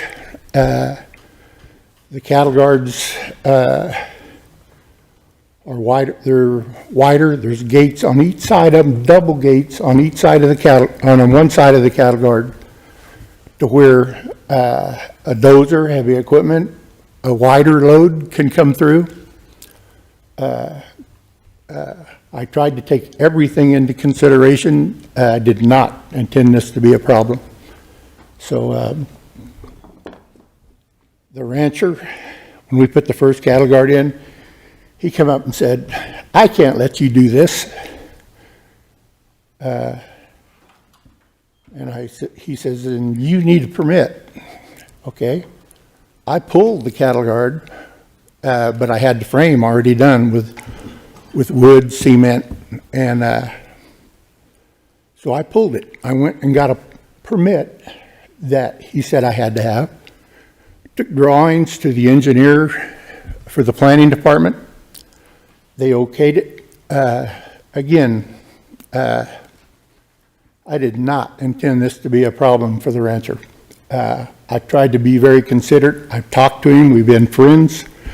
He's helped me before, and I've helped him. He's used my loader.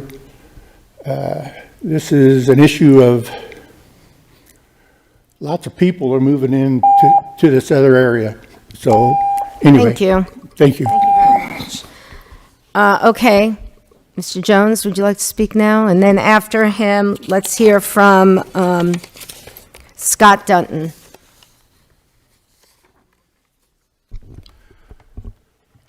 I believe that this issue started when they was first divided the land, and when it was transferred, there was something left out of the water rights. I could be wrong on this. This is something that whatever district that this is in, the supervisor should look into, that water rights were violated because of the fact that it wasn't put into the paperwork. So this is an issue to look at. If this is this cattle guard's on private property, I don't think it would hinder cattle going in and out of the area unless the cattle's going through these people's property. So there's a kind of a shady look at what's going on. We're not seeing the whole problem here. If the cattle guard is on the main road that goes into the area where the water rights are at, then that would be an issue. If it's on private property and the cattle aren't going through that property, it's not an issue. So I just wanted to clarify it. And the only thing I would object to is the cattle not getting any water. So I think it's a free range, if I'm not mistaken.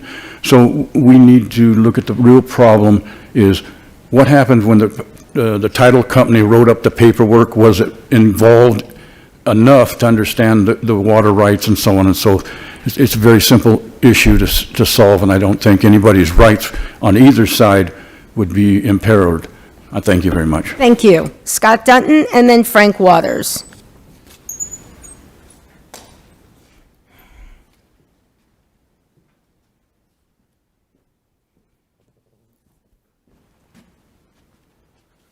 Hello. We've been ranching out there since 1997, and Bill Becker's the one who subdivided this ranch originally. And instead of realigning the roads out there to meet the property lines, he chose to put these easements in place to protect the rancher in the future.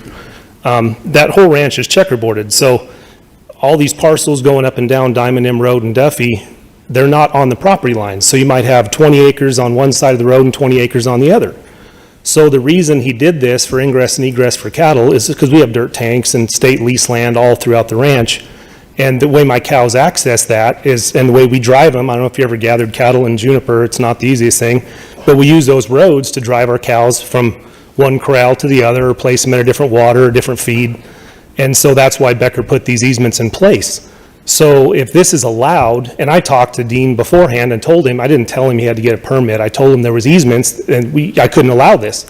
If this is a precedence for this, there's going to be 500 cattle guards out there. Everybody could do it because nobody's property line lines up with the road. It's right through the middle on some parcels. It's on the edge in some parcels. So I'd have 50 cattle guards down Duffy and I'd have 50 cattle guards down Diamond M, and it would put our ranching out of business. You can't run cattle that way. I mean, the ones he has right now, there's actually 2 cattle guards, one on each end of his property. And my cows now, they'll walk to the cattle guard, they'll turn around, they'll walk down the fence a little bit, they'll turn around and come back.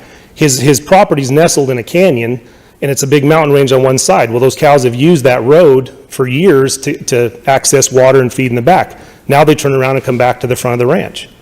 So that's why Becker put these easements in to begin with, was to protect the rancher. We've never had this issue before, but I mean, if this is allowed and all these cattle guards are put in, it'll put me out of business.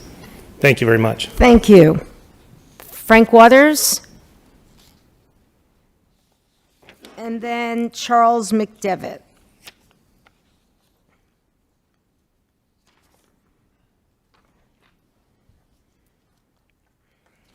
Hello. I'm here as a private citizen because I've been on these kind of boards for over a decade, and coincidentally I've also built cattle guards in my teenage years, so I'm very familiar with their purpose, how they work, and what they're made of. One thing that keeps being thrown around this room is the idea that they're violating a statute by not having your permission. So I'd like to point out that ARS 2867.10 that everyone keeps quoting is a what's the word I want to use? It grants permission to this board. It says the Board of Supervisors may install and construct cattle guards, may authorize private persons to construct them. It does not use the word shall. When you have duties, the legislator says the Board of Supervisors shall do this or shall do that. When they say may, it is completely your discretion what you do and how you do it. You are completely authorized that the procedure only required the initial permit, which was timely received and applied for and stamped by a member of Mr. Elter's department. That would satisfy your duty if that was the sole procedure. So what we're looking at here at this point is a homeowner who followed what seemed to be the correct procedure based on internet searches. They obtained a permit. With the color of authority from you, they built a cattle guard, 2 of them. Nobody's alleging they're built incorrectly or that they won't function. The argument that they can't get a double-wide trailer through has been discussed by the homeowner, that there are gates, but even without gates, it's common practice in farming worlds to remove a section of barbed wire fence every year when you bale hay, because the baler is roughly twice the size of a regular truck. So there was already something in effect. There's no problem with access through the property. As Mr. Dunton says, he's used to driving trucks through the property, and there's nothing that impedes his access in the slightest for trucks. Cattle guards are built so that cows can't walk over them, but trucks can drive and people can. So at this point, we ask you to approve the already installed, properly built, previously permitted cattle guards. Thank you. Thank you very much. Charles McDevitt and then Carol Schmidt. Is Charles McDevitt here? Oh, he had to leave? Okay, so Carol Schmidt.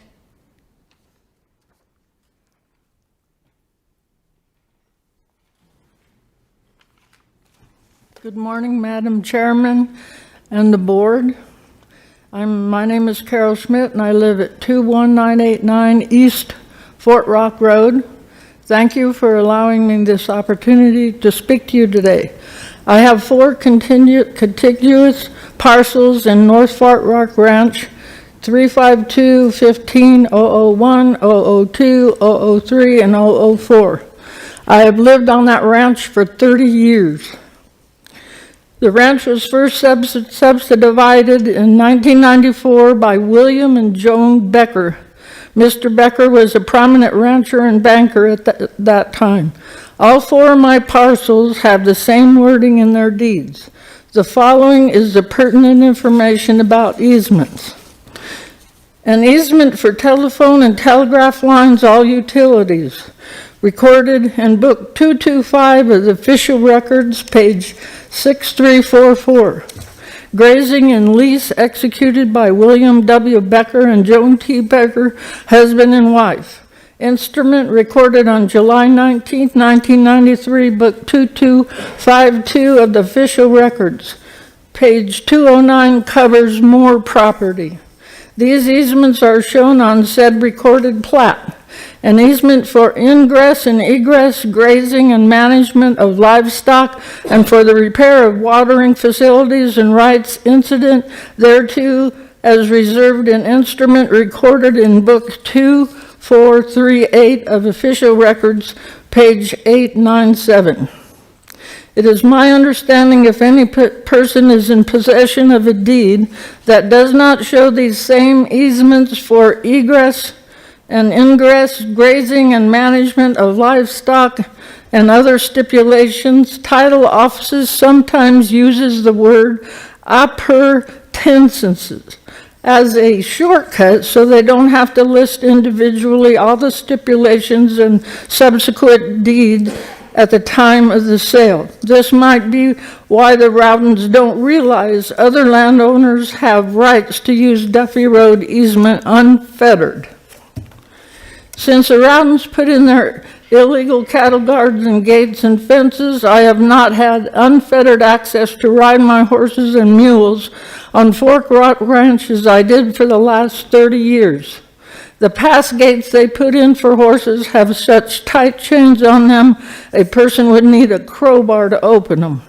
I only tried one time to use the easement to ride to another parcel of my property since they effectively closed off the easement to horse traffic, cattle movement from one state section paid permitted graze to another state section of graze. Thank you, ma'am. Okay, that's it for who's signed up. Board? Madam Chair? Yes. Appreciate all the speakers on both sides of the issue, and hopefully everybody can still be good neighbors out there. I know it's a beautiful area. I love that area. I've gone out there many times during my life. I think this just has to go back to the fact that this is a cattle guard that is being proposed to be over a county road. And this area of Mojave County in particular has a long-standing history of free-range cattle ranching. The original owner was Bill Becker, and he put in place perpetual easements in these areas to protect free-range cattle ranching. He was a smart guy. I think he envisioned this situation sometime occurring in the future, and he wanted to prevent it. And as we've seen in several issues, and I would task the county manager and his staff, but there's a reason why things were done.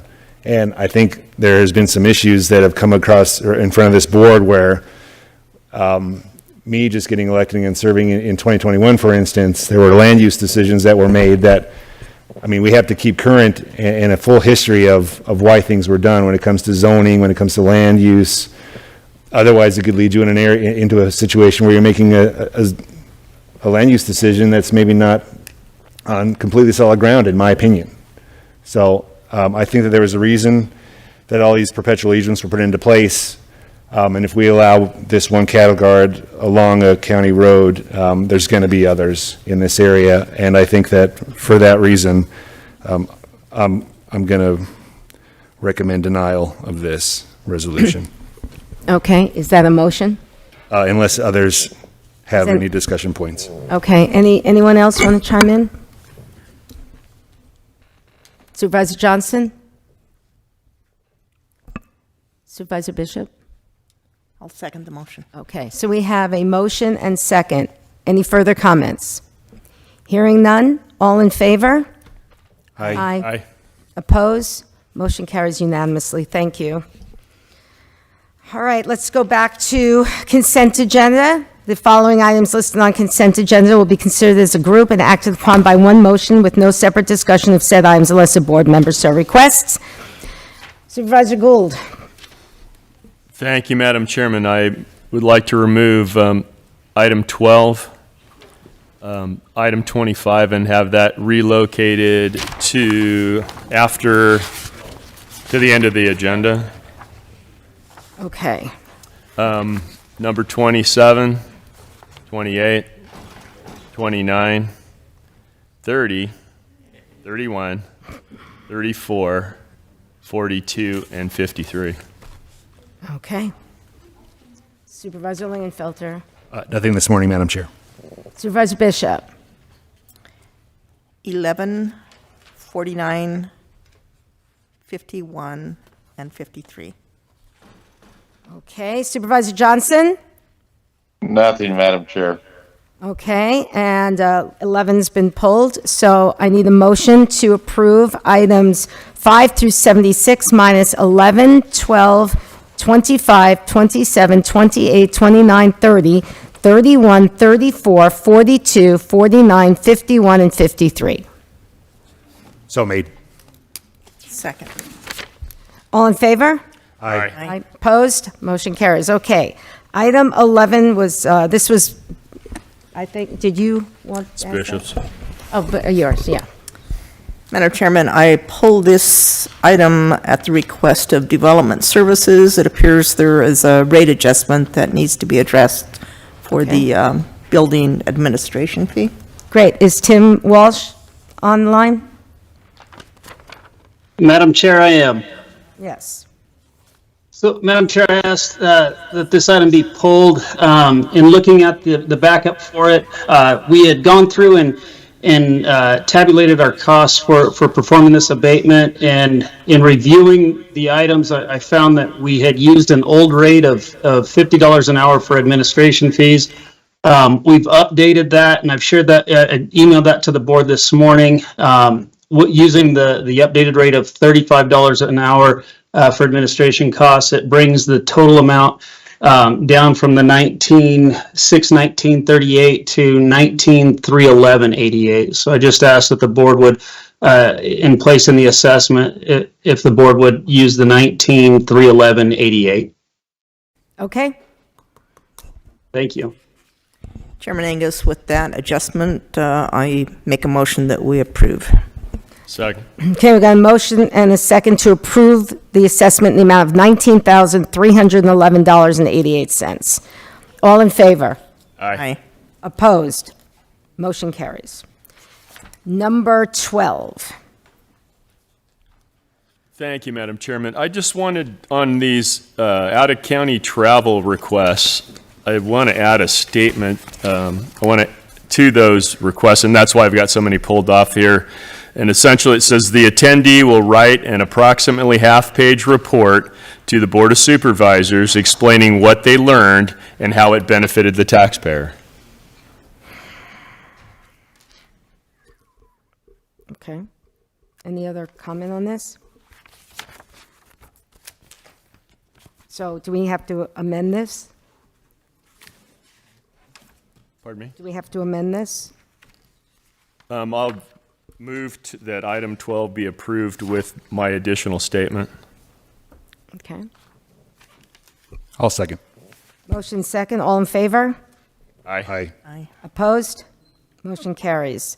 Number 25. Now, I know you want to move this because it makes sense in back of 80, what is it? 85. But we do have someone who signed up to speak. So can we, so he doesn't have to wait till the end of the meeting? Can we? If just they want ask to come him up and speak on it now, I guess. Yeah. If that's Mr. acceptable. Beffert, are you still here? Did he leave? All right, well, maybe he just went out for a second, and we'll get him when he comes back. Okay, so that's 25. We're just going to wait until after our, or should I bring the 83 up now? No? 85. You can leave it. Yeah, we'll just wait. Okay. Next up is 27, approve the travel of Environmental Health Division staff to attend the National Environmental Health Association Conference. Thank you, Madam Chairman. That's the same issue here. I'd like to add the statement. The attendee will write an approximately half-page report to the Board of Supervisors explaining what they learned and how it benefited the taxpayers. Okay, there you go. Do I have a second? I have a second on it? I'll second it. Motion second. All in favor? Aye. Aye. Opposed? I'm going to oppose this. Number 28, approve grant-funded travel for the behavioral health coordinator to attend the Cape Cod Symposium on Addictive Disorders. This is no impact to general fund. Is this the same situation? It is, Madam Chairman. Okay. So, motion to approve this item with the additional wording as before.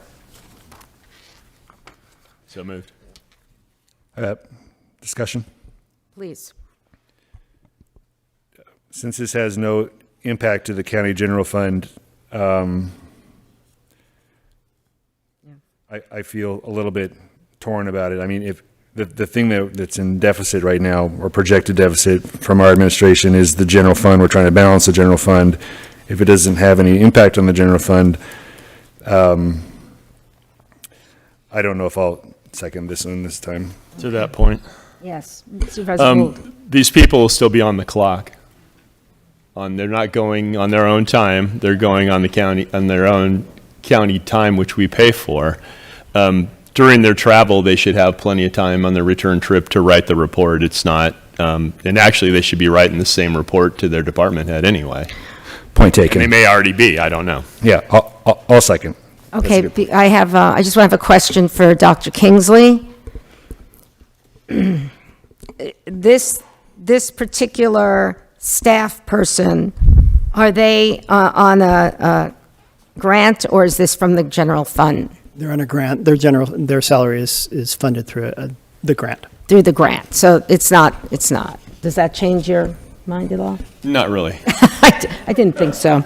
Okay, so we do, thank you. We have a motion second. All in favor? Aye. Aye. Opposed? Motion carries. 29, same thing? Same thing. You want me to read it, or? Yeah, well, just make a motion. I move that item 29 be adopted with my statement on writing the Board of Supervisors a report. Okay. Any second? Clarification point, is it a report or just a paragraph? It's what did I call it? Report. Half-page approximate report. All right, second. Motion second. All in favor? Aye. Aye. Opposed? Item 30, same? Let me catch up here. Yes. I move that item 30 be adopted with the addition of the statement that I've been applying to all the others. I'll second. Motion second. All in favor? Aye. Opposed? Motion carries. 31? Same thing? Yeah, I move item 31 be adopted with the addition of the report statement. I'll second. Motion second. All in favor? Aye. Opposed?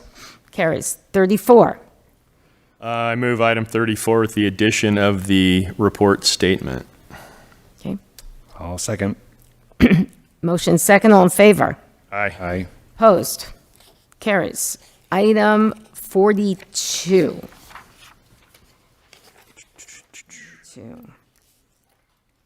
Thank you, Madam Chairman. I move item 42 with the addition of the report statement. Okay. I'll second. Motion second. All in favor? Aye. Aye. Opposed? Carries. Item 49. That was Supervisor Bishop. Oh, this is Supervisor Bishop? Did I miss one? I have 42, 49. 44? Somebody asked for 44? I didn't have that. No, it was 49. Sorry. It's all right. Okay, Madam Chairman, I pulled this because I had a concern from a constituent that lives in the area and was opposed to the abandonment of this portion of 6th Street. I've read the backup material, and I don't see a problem with the abandonment, but I did want to give Steve Lukowski the opportunity to explain, and maybe his constituent, if present, will come and speak. Okay, Mr. Lutowski?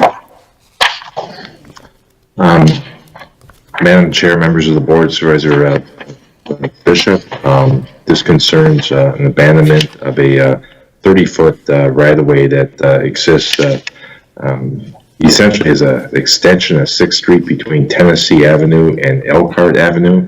However, it has really not been developed. That is the motivation for the abandonment application.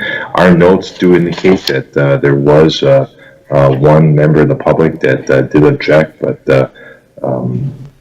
we don't really know the basis for that objection. And we do not have we just have what we do is we send out a formal notice of extinguishment, and we just have the applicant, but there were no comments given. So as staff, we really don't have a feel for exactly what that resident had a particular objection to. Okay, thank you, Mr. Lukowski. And I can honestly say, my personal experience in 50 years, that section of land has never been used as a road. I believe it's even fenced off. So I'll make a motion that we approve. Second. Motion is second. All in favor? Aye. Aye. Opposed? Motion carries. 51. Whose was this? That was mine again, Madam Chairman. This is of great importance to my constituents in the Dolan Springs and Meadview area. So I just pulled this to kind of highlight and allow Mr. Lukowski to give a brief summary of the RAISE grant that we're attempting to get, I believe, for the third time. And just to remind the board members, in the past, Mr. Lukowski applied for a grant so that we could do a traffic study. That was approved, the study was done, and then we've applied for this same grant a couple of times. And this last time, it was, would have been approved, but they ran out of money.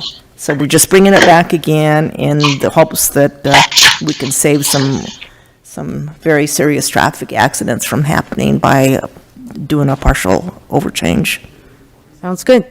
So did you want Mr. Lutowski to do a little report? I certainly would. I'd Okay. have it on the record. Mr. Lutowski. Thank you, Madam Chair, members of the board. This application contemplates the submission of an application for the construction of a new partial traffic interchange at US 93 at Pierce Ferry Road. Currently, and it has always been an at-grade interchange. However, the plethora of traffic that's being driven to Grand Canyon West and other tourism opportunities in the greater Dolan Meadview area has resulted in some substantial safety issues over the years. In fact, during a 5-year period, there was 8 fatal crashes that occurred at that intersection at US 93 at Pierce Ferry Road. It prompted the county to take its own action and facilitate a design concept report that identified the merits for a partial traffic interchange. So one avenue that we have to secure funding of the magnitude of about over $18.5 million that would be necessary for the construction of such an interchange is what's called the RAISE grant. It's a USDOT administered discretionary grant program that provides $1.5 billion in funding for discretionary projects nationwide. Now, we're going to be competing against the likes of Los Angeles, Chicago, New York, nationwide, but there are some substantial advantages that we have going for us. We have submitted 3 past cycles. In the last 2 cycles, USDOT came back and literally told us we have a project of merit. Our application is absolutely perfect, everything they're looking for, with the exception that they ran out of money. But I went back and revised the application, talked to the federal highway representatives back in DC, and I think we even have a stronger application. We have letters of support from both Senators Kelly and Sinema. We have letters of support from ADOT and the tribe, and we're really providing a compelling argument because this project is situated in such a rural locale that is favorable for RAISE grant applications. So with the board's consent and approval to file, we'll obviously keep the proverbial fingers crossed, but we think we have as strong of a case as any right now. I'll be happy to take any questions. Any questions? Mr. Lukowski, this is going to require matching funds. Can you go into where those funds will come from? Madam Chair, Supervisor Bishop, we're requesting $17.5 million in federal grant funds. Typically, there's a 20% match. However, we are proposing that through HERF funding, county HERF funding, which this could actually be discussed on a broader scale with ADOT, but the county HERF fund could support 5.7% matching funds, which is about $1,057,000. Okay, and then this will eventually be designated as Interstate 11 in future years, Yes. and hopefully we'll get the traffic light removed from the White Hills area as well. So thank you very much. Exactly, and I should point out that this also aligns specifically with Interstate 11 design standards, providing an interchange of this type. Okay. Madam Chair. Yes.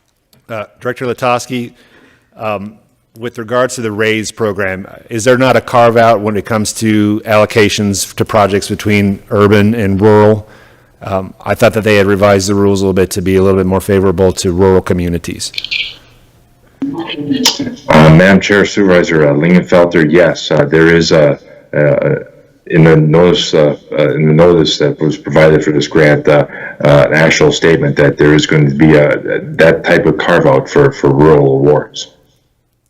Good. Well, as those that are familiar with this area, they get substantial traffic, a lot of commercial bus traffic, especially out of the Vegas area. It's one of the most commonly used routes to get to the Grand Canyon Skywalk and the Grand Canyon up there. So this is a good project. Okay, I need a motion. Madam Chairman, I'll make the motion to approve. Second. Motion second, all in favor? Aye. Opposed? Motion carries. Oh, is that in the opposition? Okay, so that's Yes, 4 to Madam 1. Chair. Thank you. All right, 53. Thank you, Madam Chairman. Yes. I move that item 53 be adopted with the addition of the report statement. I'll second. Motion second, all in favor? Aye. Opposed? Discussion? Oh, you want to discuss? Go ahead. Yes. I just wanted to point out that this is at no cost to the county except for the fuel expense. So there will be a county vehicle that'll be used and county fuel will be used. So it really is at an expense to the county. But I'll agree with Supervisor Gold if we get a written explanation as to what this does for the county. I think this is critical for the county, and I'll go ahead with the motion to approve in the second and vote yay. Okay. All in favor? Aye. Aye. Opposed? Motion carries. Regular agenda number 77, Steve Latosky, discussion and possible action, acknowledge receipt and refer the Public Works a petition to the Mojave County Board of Supervisors requesting that West Jurassic Drive from North Estrella Road to North Gisela Road, located in Golden Valley area. Mr. Latosky, or board? Chairman Angus. I'll make a Madam motion Chair, to members of the approve. board, this is just for an acceptance and referral of a tertiary maintenance petition. Okay. So. Second, Supervisor. Supervisor Bishop made a motion, seconded by Supervisor Lingenfelter. All in favor? Aye. Aye. Opposed? Carries Aye. 78. Oh, again, another aye. No, I'm going too fast. Okay, excuse me, Supervisor Johnson, I apologize. Item 78, discussion and possible action, approve the adoption of Board of Supervisor Resolution 2024-051 for greens at Los Lagos. Madam Chairman, Yes. move that item 78 be adopted. Second.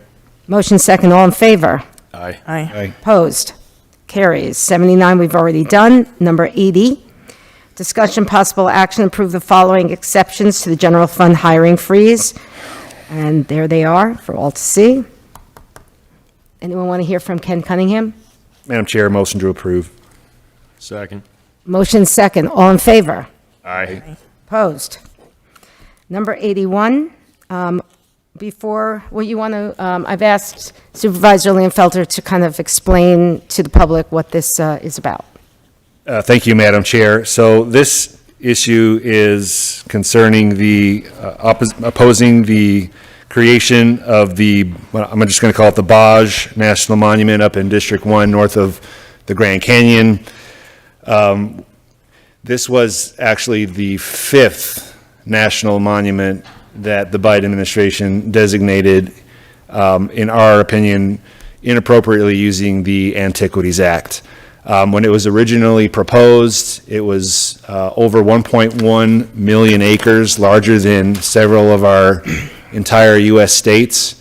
And for one president to be able to just stick a pin in a map and say this is now a national monument without relying on any sort of legislative process, without relying on any sort of science, on resources and water, and looking at the cumulative impacts to both the human and the natural environment, it's an inappropriate use of the Antiquities Act. So Mojave County, we attempted to voice our concerns with this during the process of initiation of this.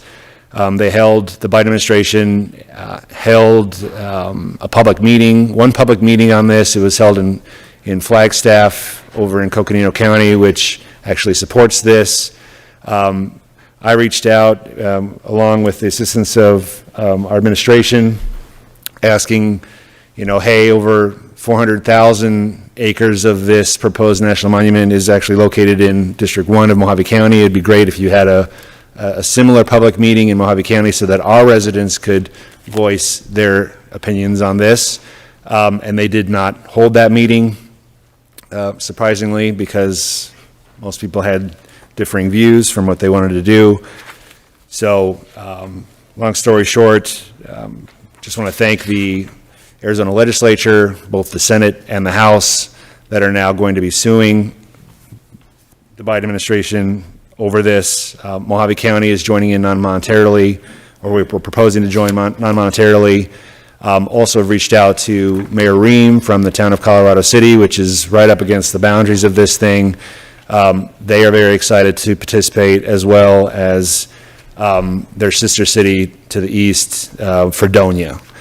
So we're going to be challenging this, and I think it's really a good opportunity for the state of Arizona, County of Mojave, and 2 of our cities to challenge in court the appropriateness of a president being able to use the Antiquities Act to stick a pin in a map without any sort of legislative process or science. That's not the way that the Antiquities Act was intended to be used, and I'm glad that we get to be a part of challenging that. And so with that, I would make a motion that we adopt BOS Resolution number 2024-054, expressing opposition to the creation of the Baj National Monument, authorize the filing and pursuit of legal action to challenge the president's actions in creating the monument, and sign the engagement letter with legal counsel. Okay, we do have someone signed up to speak. Jim Morgaine. I'm going to second that motion. Okay.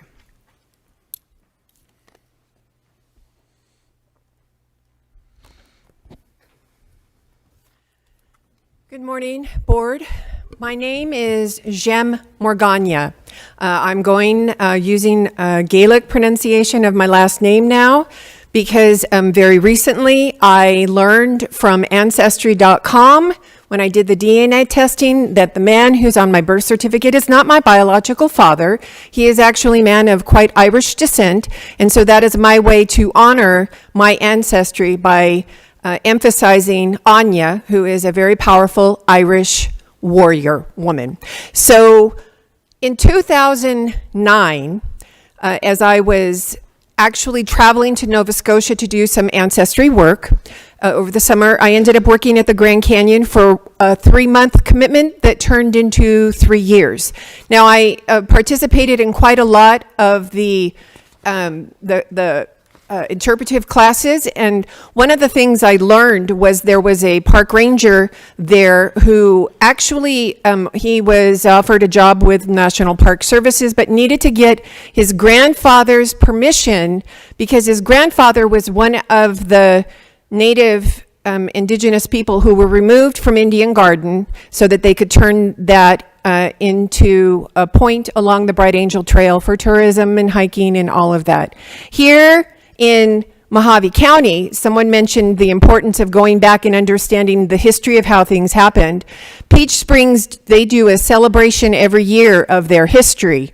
And the elders, they dance and they tell the story of the Wallapai tribe right here in District 1, and how the miners and the cattle ranchers came and took their land. And when the Wallapai tribe fought back, then the cavalry was sent out from the federal government to put them in their place so that that land could be taken. That's our history right here in District 1 in Mojave County. It is beyond offensive that this board fails to acknowledge that history and disrespects the constituents who are tribal members, and that this monument is in honor of their sacrifice, not of their choosing. So please respect your constituents, respect the history of Mojave County, and stop this resolution from moving forward. Thank you. Thank you. Morgana, is that what you wanted from now on? Morgana. Okay. Yes, thank you. Okay, we do have a motion section. Any further discussion? Hearing none? All in favor? Aye. Aye. Opposed? Motion carries. Let's see. 82, discussion possible action. Approve the Board of Supervisor letter of support for HB 2193 wildfire mitigation, and authorize the chairman to sign the letter. Madam Chair. Thank you, and board members. You heard initially about this item back in August. This is a Coconino County sponsored legislation. They proposed it through CSA Legislative Summit. We brought this matter in front of the board back in August, September. The board approved it to be introduced. The board approved supporting this concept and co-signing with Coconino County for this legislation. Now that this legislation has been introduced, Coconino County has asked that we provide a letter of support. Wanted to make sure I bring it back to you to get your approval so we can issue a letter of support to this legislation to keep it moving forward. Okay? Madam Chair, Yes. I would make a motion to approve a Board of Supervisors letter of support, basically for implementing emergency mitigation measures to address post-wildfire flooding. Okay, you heard that motion. Second. Motion second, all in favor? Aye. Opposed? Motion carries. Number, 83, this is from Supervisor Gould. Discussion possible action, receive a briefing from the Recorder's Office regarding the glitch that is causing voter registrations to switch parties to independent or other in the statewide voter registration system known as AVID. Thank you, Madam Chairman. I had seen a press release that was put out by the Secretary of State talking about a glitch that was changing the way that people had registered to vote. So I wanted Recorder Durst to come in and explain what that glitch is and how does it affect people. It's mainly to inform the public. Good morning, Madam Chair and Supervisor Gould. We had, about January 19th, a voter registration specialist went to the Chief Deputy Recorder as I was out of the office and notified her that there seemed to be a mistake with the easy voters that come through Service Arizona.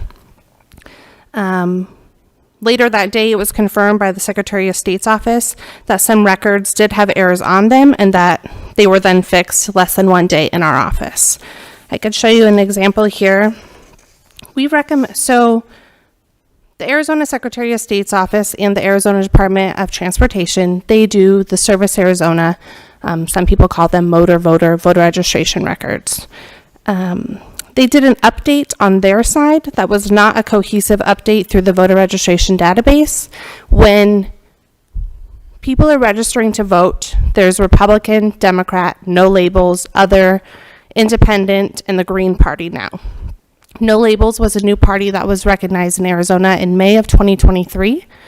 In effort to assist our voters in knowing that that's not an independent voter, you are assigning yourself to a political party. They had decided to do a programming update that would add Republican Party, Democratic Party, add party to every recognized party, political party name, hoping to help the voters. With the program, what had happened is, this is a snippet of,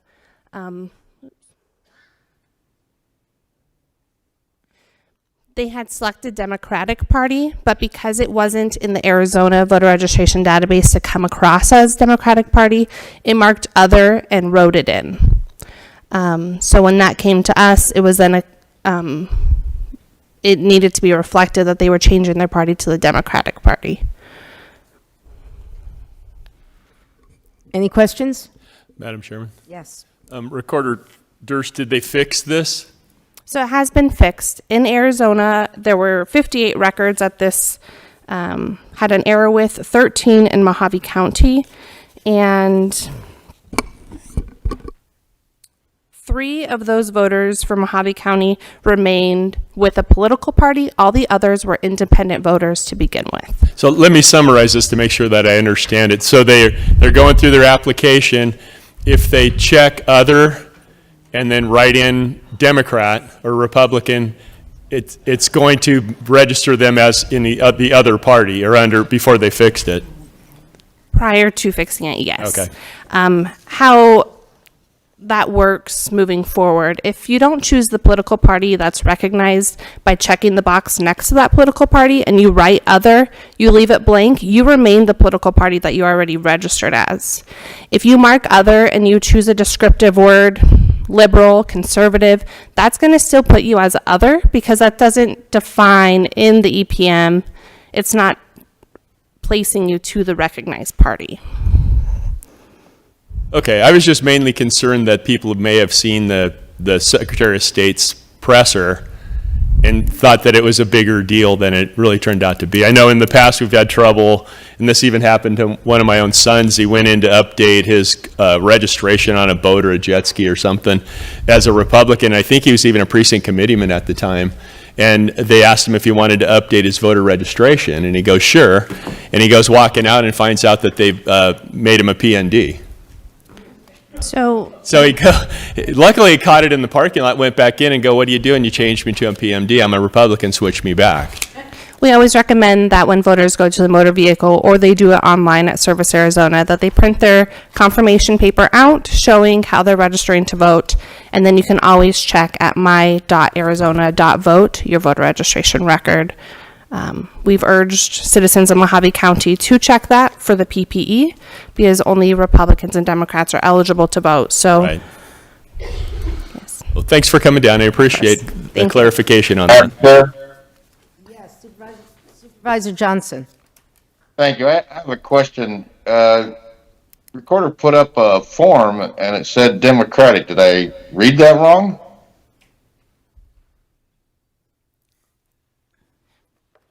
On the boxes to be marked off? There's no Democratic Party. So someone had wrote in Democratic Party under the other instead of selecting the Democrat box. Okay, it looked like on the form, like there was a box for Democratic instead of Democrat. That's what confused me. Thank you. Madam Chair. Yes, Supervisor Lingenfelter. Recorder Durst, thank you for being here today. I know that you guys sent out postcards, is that right, to make sure that people check their voter registrations? Is that? Postcards were sent to registrants that aren't registered with a political party, and then everyone that's registered with a political party received a larger postcard. Right. So would that help with this issue as well? I'm sure you have an ongoing campaign to make sure that people are able to participate in our elections, right? Yes. Okay. Thank you. Okay, anything else? This is for no action. No action. Just to move on. Before we go on, I want to mention that there was a gentleman who waited all this time, was signed up for item 81, and it got lost in my papers. It was not intentional. I think he's left, and I want everyone to know I'll reach out to the gentleman and apologize for that. It was unintentional. I don't know what happened. Okay, on to 84. Discussion and possible action, receive a status update on the new Mojave County Animal Shelter. I asked for this because it seems like this has been going on for a very long time. Yes, are you going to be giving it? Madam Chair and Board, thank you. Steve Latowski will be providing an update. Okay. It's just a few slides, and it's coming along real well. Okay.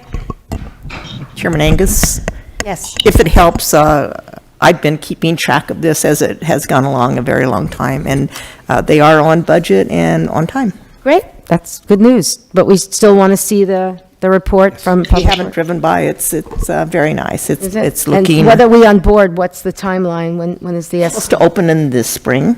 Okay. I'm sure we'll have a ribbon cutting and. Yeah. Madam Chair, Supervisor Bishop, Steve has a couple of slides. He'll be Okay. able to show you pictures that tell you a little bit more. Okay. Yes, Madam Chair, members of the board, if I may share my screen, I'll bring up those slides now.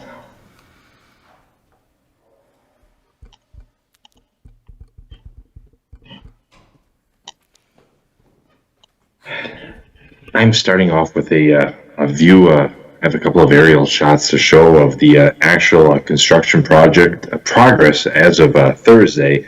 And as Supervisor Bishop indicated, this project that's being managed by Public Works is on schedule and within budget. Woodruff and the JWA are delivering this project out of Flagstaff, Arizona to the county under a design build effort. And currently, the project is progressing very well. We also have some concurrent improvements as it relates to forthcoming improvements to Burbank Street, as well as some electric and fiber connections. Those are also on schedule, coincident with the building project. And we're aiming to bring those in at about $319,000, which is under the $400,000 utility allocation that was made by the Board of Supervisors. Okay. Does anyone have any questions for Mr. Latowski? Madam Chair, there are just couple more slides. There's more Just have slides. a couple of more Speak quick a little slides. faster. Okay, yes. If I may, yes. Steve, just 1 second. This is really an opportunity to say, next board meeting, we would like to spend a minute or two with you, the board members, explaining the process, the control room, why it takes just a couple of seconds between slides, and for them to intercept, understand what is being asked Be more of patient. them. Thank you. So it really does take a couple of seconds. We will provide that next time, but for now, 2 more slides. Thank Okay. you, Steve. Hit me. The campus consists of an administration building, about 3,400 square feet, and 2 kennels. The kennels capacity is about 53 for dogs and 17 cat condos. I do like to point out in the yellow shaded area near the administration building entrance, there is going to be a memorial garden for Yvonne Orr as provided and funded by Casey Orr. Very nice. And lastly, this is a shot more of the front of the complex campus, looking northwest. A timetable, we do anticipate design build completion. The building will be complete in April. There'll be a move-in that happens very shortly after building substantial completion. And at this point, staff just anticipates a tentative ribbon cutting, say, in the May timeframe. And if the board has any questions, I'd be happy to answer them. Okay, now. Anyone have any questions? Supervisor Johnson?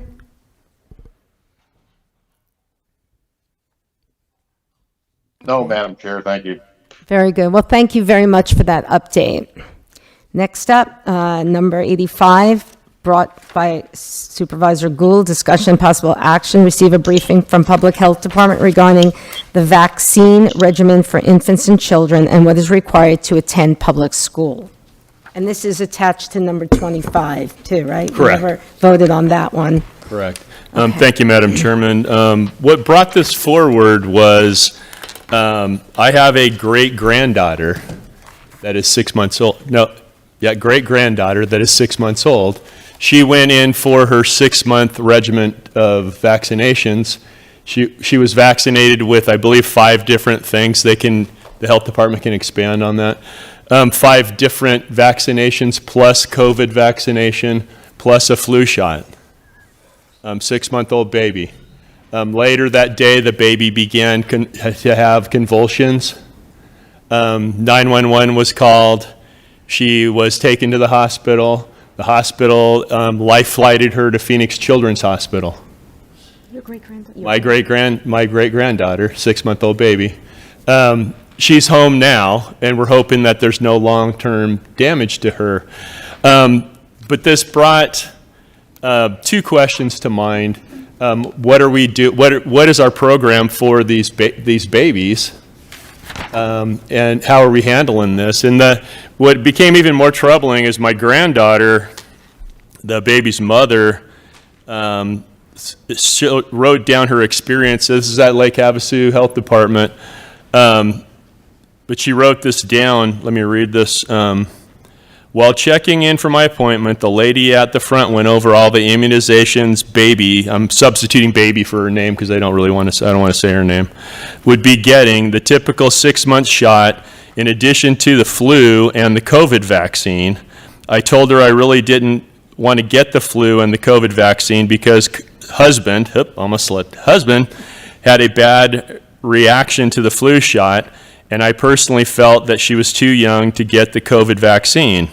The lady at the desk said it's totally normal to get all of them at once and that they would need to get the COVID vaccine for school or daycare, so they might as well get it over with now since she's here. I don't know that that's true. That's not a required vaccine. I told her again I really didn't want to, but she said we should just do them anyway.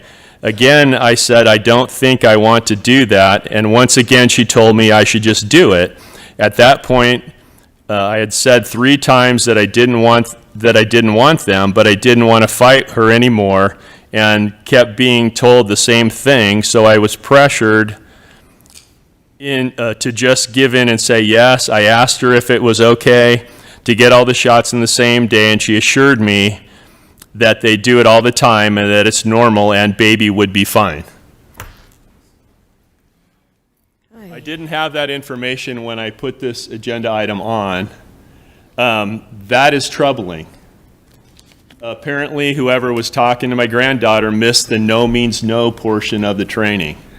I don't feel that she should have been pressured 3 times after saying no 3 times to get the vaccine. I do not believe that the COVID vaccine is required for school. This is a 6-month-old baby. She's not going to school for 4.5 more years, nor is the flu shot required. So this is troubling. So I'd like to hear what are we doing as far as infant vaccines. Why do we bunch all that stuff up at once rather than spreading it out? Can we spread it out under the funding agreement with the state?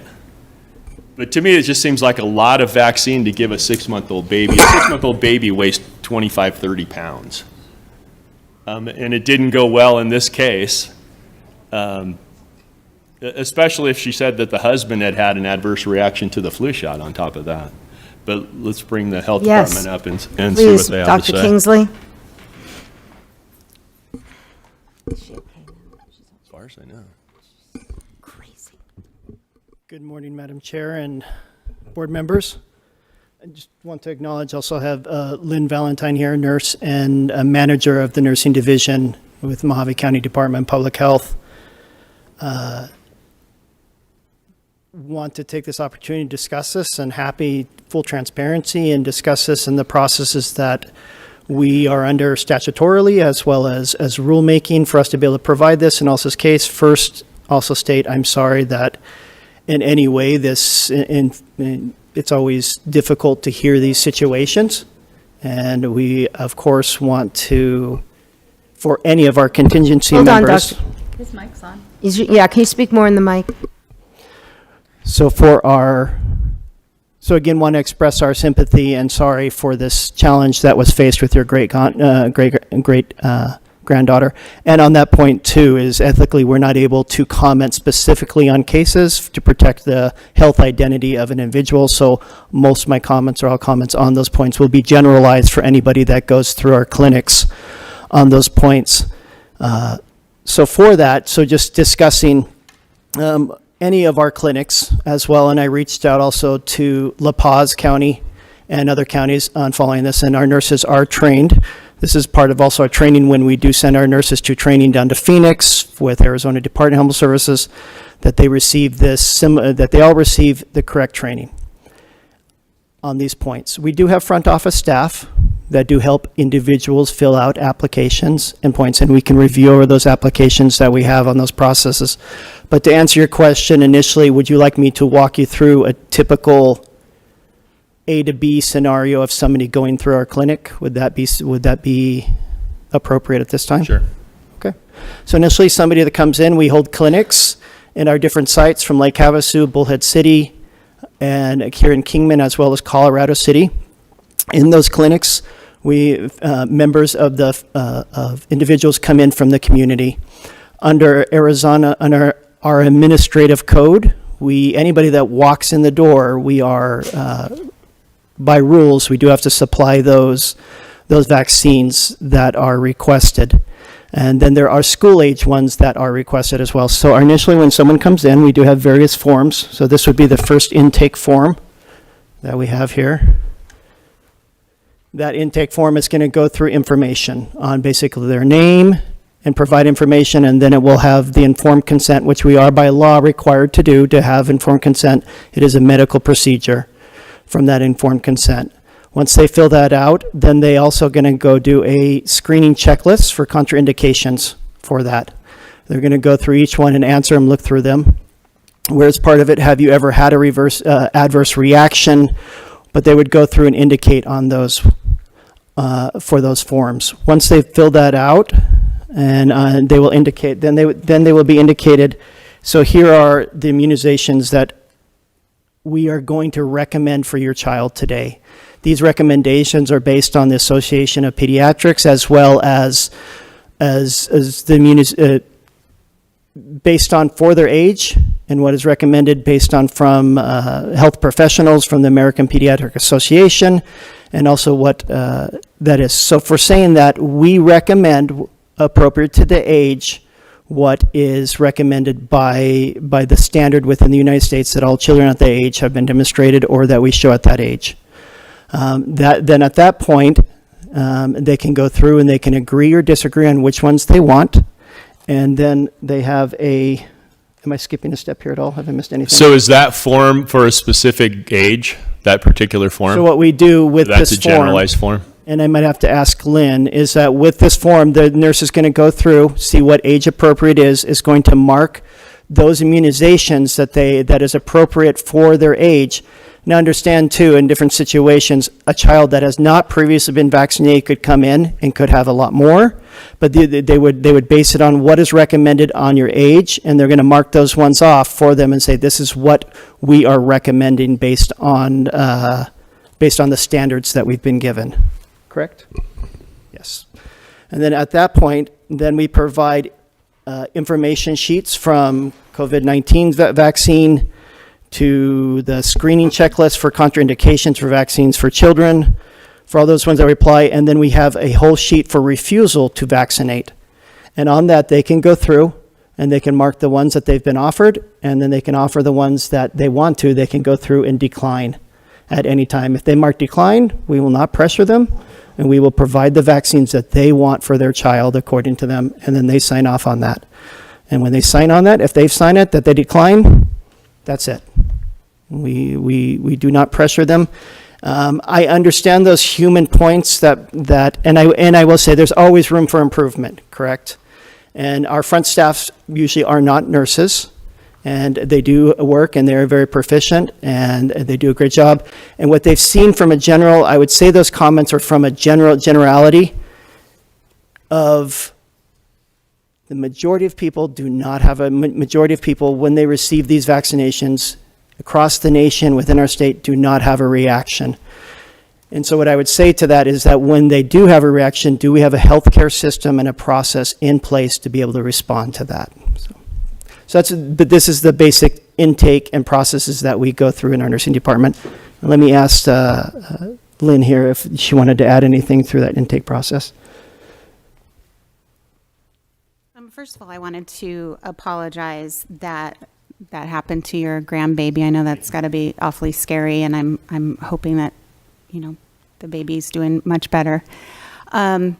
So I am a little concerned if the parent felt pressured, because that is not our standard practice. We are not there to pressure anybody to get a vaccination. If they choose to refuse a vaccination, that is 100% their choice. We are there to answer any questions, address any concerns that they may have. So I am sorry if that's how, things unfolded, because that is not our standard practice. We are there to support parents and guardians on what they'd like for their child. And again, we are there to educate and inform and support their decision. So if somebody that you vaccinated has an adverse reaction, how would you find out about it? We don't always. In fact, a lot of times we're not told because, first of all, it happens so infrequently. In fact, I've been in this position for... How would you know? We wouldn't. If they're not telling us, we don't know. So then to state that it happens infrequently is anecdotal. Well, it has to be reported to the vaccine adverse event reporting system, first of all, and for it to the information to get out, which is a national database of. Does the doctor make that report? They are supposed to, yes. And if they didn't, which I'm sure they did, I don't know, a parent can, or a different provider can, but anybody can make a report to that system.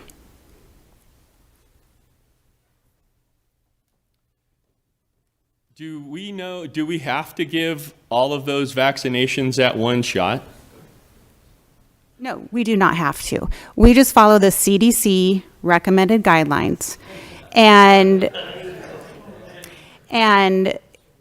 I can say with certainty that in most situations, it's very rare for an event like that to happen.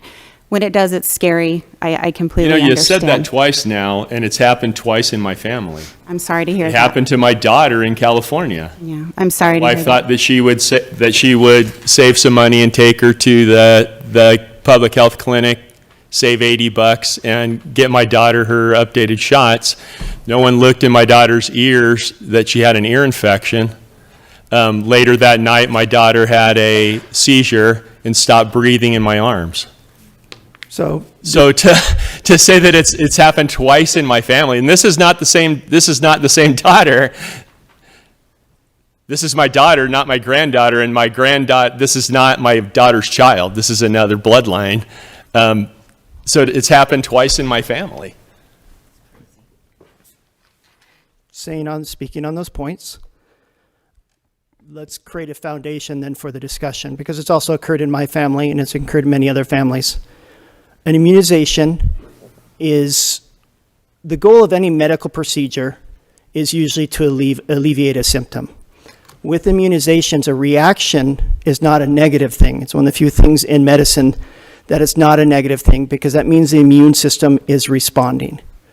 So that is why when we give vaccinations, we indicate you will have a mild and here on these sheets, when we have an aftercare sheet that we provide and a list, and this is what you can expect. And so most times it's a fever or mild discomfort or swelling or small little ball that has developed in the arm. That is vastly different from whooping cough or from chickenpox, from actually having the disease, mumps, measles, rubella.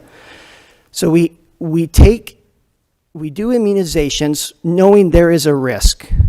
The most common that causes the afebrile type of afebrile, meaning you have a fever and it causes any type of seizure or shaking. The reason that the most common is pertussis whooping cough. Historically, it was even worse. But if you've had a child with whooping cough and have seen them struggling to breathe and hearing their gasping breath when they're coughing, and then never to have to go through that because of an immunization is a difference. And sometimes we don't have a collective memory of that. But there's a reason why we have these immunizations, and there is a risk. It's a medical procedure with doing it. Pertussis, which is the whooping cough, is the most common that does cause that spike in fever, and it is part of the 6 month, especially for that. Here in our county, 18 and under, we had 22 cases last year of pertussis of whooping cough, and 18 and older, we had 33 cases of those individuals. It is not as readily remembered, the disease, but it's important we do vaccinate. You never want your child to have to go through that disease, and that's the point. And so that's why we have informed consent. That's why we sign these forms, and we say it's part of a whole system. It's not only the health department, and I will put in a plug for the nurses, for any of them. I would recommend, even my pediatrician when I was a child, he said, go to the health department. Why? Because that's exactly what those nurses do. It's their bread and butter, and they know the questions, yes and no. And our nurses here, I would put them up against anyone in this whole state. They are amazing nurses. They can sit, I was sing the praises of them constantly because they know in and out, and they can sit there and speak with those parents and go over everything. While if you're at a pediatrician's office, many times you're a number, you're in and out because we only have 5 here in our county, and the majority of them do not do the vaccine for children. So they have to send them, or they say they're out of stock, because if they don't go through them enough, they get penalized and they're financially burdened. So we're getting to the point in our county, we're the only ones that are able to provide the vaccines for our community. So on those points, I also want to point out that it's just not us. This event could have easily happened in a pediatrician's office with them giving the same 6-month recommended vaccines. If it's out of pocket, it's even more expensive. Most pediatricians will not do out-of-pocket vaccines anymore because they have to pay for they have to pay for all the overhead to them and the challenges. So it's just not one thing. So does it occur in families? It does, and to receive a vaccine and not expect that there could possibly be a reaction from your immune system is perhaps counterproductive. So we need to have that foundation that a reaction necessarily isn't bad, and that's part of the role of the parent. So the parent receives that. They have to be vigilant over their child for those days and watch, and then know if something does arise, what is the healthcare system, how's it respond? And it sounded like as well as it could. I'm glad it went as well as it did. And acknowledging that Lake Havasu Medical Regional Center does not have a NICU, nor does it have a neonatal specialist. And so it would be standard procedure, 6 months. Any child below 1 and below is going to be a high-risk child. And so the minute they get there, and they're not going to be able to stabilize that, but they're going to get them to the correct specialist. So unfortunately, also here in our system, we don't have all the specialists we need here in our communities as well. It's a large project of that going over. That's a foundation overview looking at that. But I would say in most families, you are going to have a common response or reaction to immunizations. We take those risks because we have the long-term benefits of health within our community and within our society. My granddaughter's adopted. Okay. There's no blood tie between the two, so it's not a genetic issue. Well, I don't know about genetics or anything on those points. No, but that's just what saying, I thought you were inferring, if it was happening in families. No, I'm just saying every family that chooses to have immunizations can expect a reaction. It's not the majority, but it can occur. And usually it occurs. The reaction that you speak of is a sore arm versus air flight and a seizure and stopping of breathing. And but my concern on this, and I'm not really going after the vaccines, whether those vaccines work or not, but I just think it's unwise for us to stack all those vaccines on top of each other. If we're not required by the program to stack them, I would much rather see us spread them out 30 days, break them down into 1 or 2 inoculations and spread them over a month or 2. So then I would feel that would go into a lot larger conversation. We could pull in the pediatricians here in our community and from their recommendations and what they've seen, but I feel that would entail a lot larger, because the majority of that 6 months that received that, we don't have any report since Lynn has been here or from any report that this has happened or occurred. Yes, minor ones occur, but not the large thing. So to go change it, we would need the data and we would need to be able to support it, I would say. No, or we could just tell you to change it. Supervisor Gould? So I'll let, go ahead. So our grant does require that we follow CDC recommendations. With that being said, we do have parents who opt to spread out the immunizations or the vaccines through different visits, and that's fine, and we can do that. That is absolutely an option.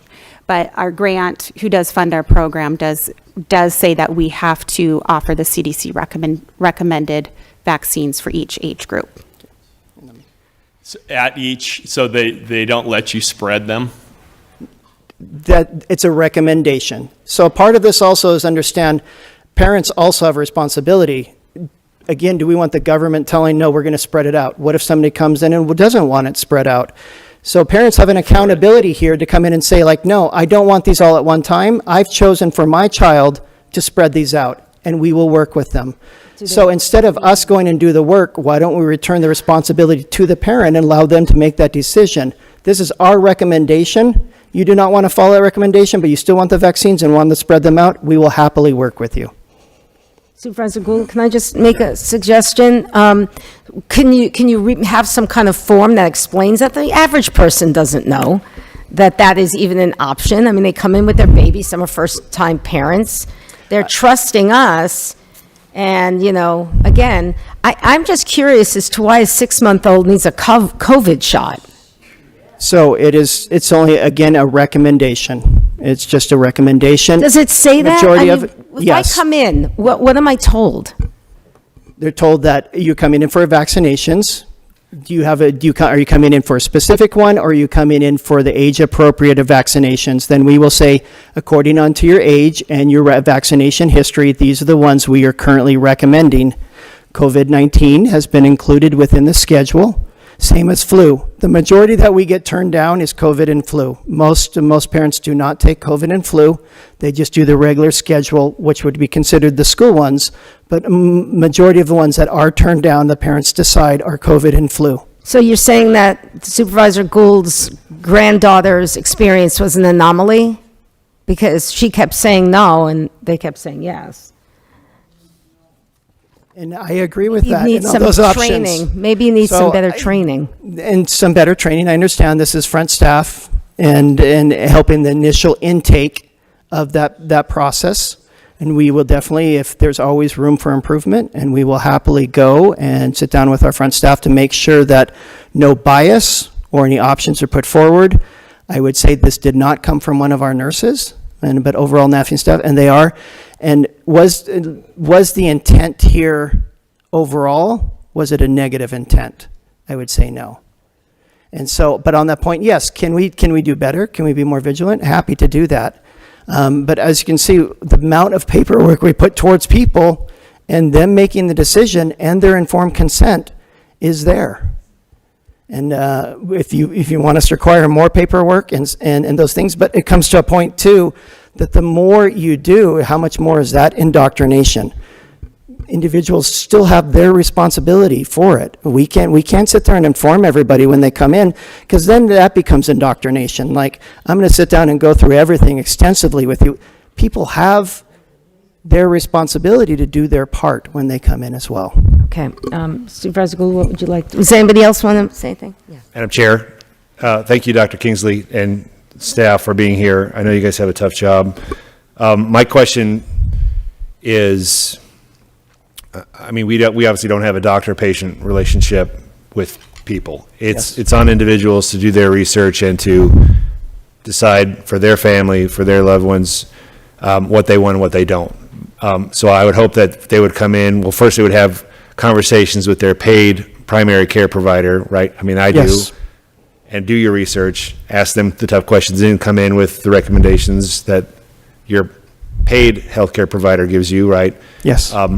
I don't want anybody to be certainly pressured.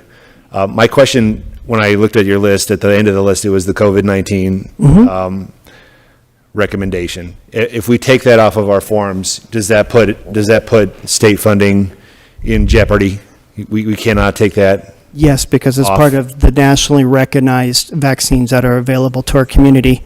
So even not on the form, somebody could still walk in and ask and say, I would like a COVID vaccine, and we are obligated to that, yes. So as a part of the education process, then, I would ask you, do we provide parents that may or may not have a private healthcare primary physician with any documentation for them to know the risks of the COVID-19 vaccination? Are they provided with anything that says that there's an indication that it might result in myocarditis in young people and things like this? So yes, so as part of the regular, and that was one of the forms I showed earlier, sorry, and it was a complete page just on COVID that we provide, and which was, there's that which we provide what you need to know. Was it get vaccinated? From those points, it is double-sided with information on there. And Does then that there's the other one. sheet from the CDC say anything about increased prevalence of myocarditis? So risk of vaccine reaction. So those indicated there, contemporary injury compensation program. How do I learn more? What is there? What if there is a serious problem? That's from okay, I allergic see to that. But myocarditis on there. myocarditis is right there. This is a Yeah, I vaccine see that. reaction. So pain, swelling, reducing. Myocarditis, as you're asking right there, as well as that people sometimes faint. It goes through all those indications that you said there. Yeah, I appreciate that. The CDC lost, just personally for myself, they lost some credibility with me. And one of the things that they recommended was for males that had gone through a gender reassignment surgery, that they get pumped with all these drugs so that they're allowed to then breastfeed a kid. But it's not milk that these individuals are breastfeeding, but this is a CDC guideline that they give to pediatricians to counsel these people that were breastfeeding infants.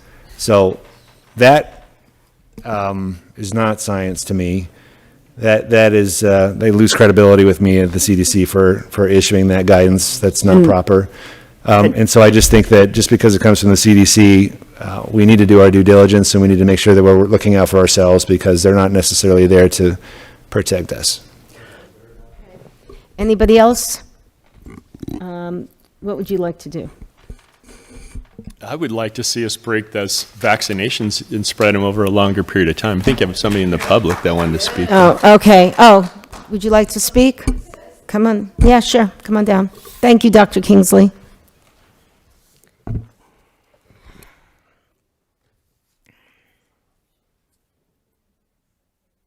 Thank you, Madam Chair. I didn't get here in time to sign up. Danielle Olicat, Golden Valley. One of the main reasons I moved from California to Arizona is because parents still do have parental rights over their children's health. In 2015, California no longer recognizes religious or personal medical beliefs, so you can't opt out on that. And then also, they also removed most medical exemptions. So if one of your children were hurt, you used to be able to say, like, the rest of your kids won't. No, now every child has to go through that uncertainty if they're going to have a reaction or not. My first son, when he was about 3 years old, because I actually knew my pediatrician when I was younger, and she allowed me to do a delayed schedule, which parents are allowed to do a delayed schedule, but they have to be their child's advocate. And I think it's something that maybe Mojave County could put together and say, you know, you are your child's advocate. These are recommendations, but you get to really make the choice, and no means no. My son at 3 years old was hospitalized for 3 days because he had an adverse reaction, and it was one of the scariest things I'd ever been through. And I had to fight with the hospital to claim that it was a vaccine reaction. They just wanted to say he had an allergic reaction, but the vaccines were the only thing that he had had.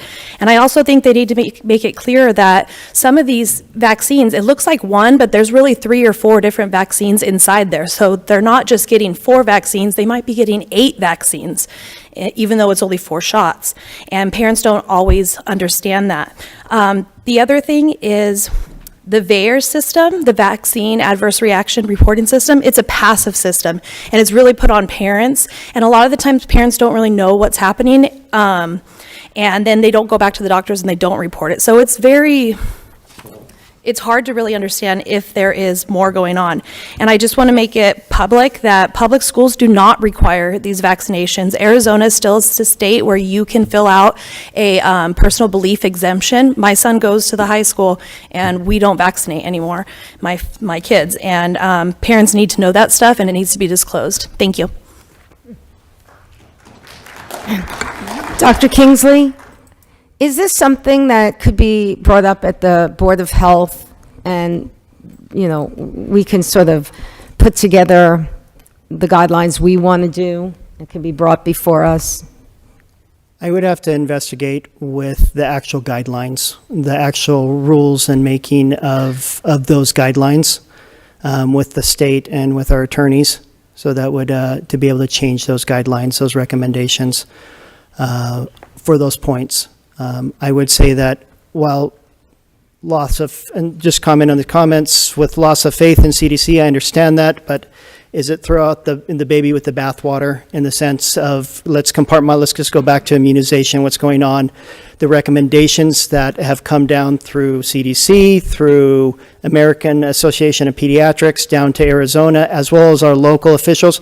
Let's if we can't trust completely there, then we should be able to rely on our local officials and those points from them on those recommendations, and that would take that. Everything that was here, I would say that is in any way Arizona's threat for a parent to choose the right to their children or to do their waiver. Is that in question here? It's not, and so this is just us providing a recommendation of shots that occur, and then the discussion is can we take those 6-month recommendation that the majority of the United States does across all 50 states. Can we take that and change that up, or can we provide informed consent? And yes, can we provide informed consent? This occurred here. Could it easily occurred in a pediatric office? Yes, it was. And then with the vaccine adverse reaction system, it would require money. It would require us to do a pull from somewhere or general fund to be able to make that active instead of passive. So I think sometimes it's the budgetary constraints we have on doing these matters. And again, is my role here, what I'm hearing, is to protect a parent's right to make a choice, and that's what I'm going to hold to, is to guard that. Okay, so Supervisor Gould, what would you like to do? On the VAERS issue, the doctor wouldn't even commit that it was a vaccine injury. Let's say, well, it might have been a vaccine injury. So he's obviously not going to report to VAERS. So we have no idea how often this really happens, because we have no stats on it. As far as the budget, every 140 days, the federal government borrows $1 trillion. They go $1 trillion deeper into debt. If they are the makers of money, they borrow it into existence. So money is not really something that we should worry about in this particular case. But I really want to see them spread those vaccines out.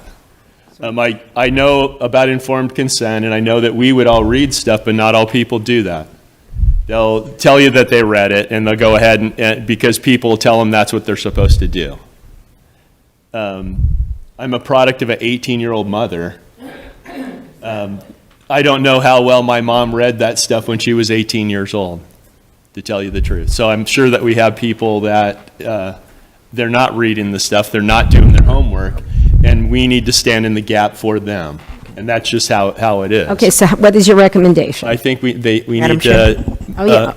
Before you go on, Supervisor Bishop? Before a motion's made, I have a comment. Yes, please. Is Supervisor Gould finished? Well, I'm calling on you now. I yield. Bishop.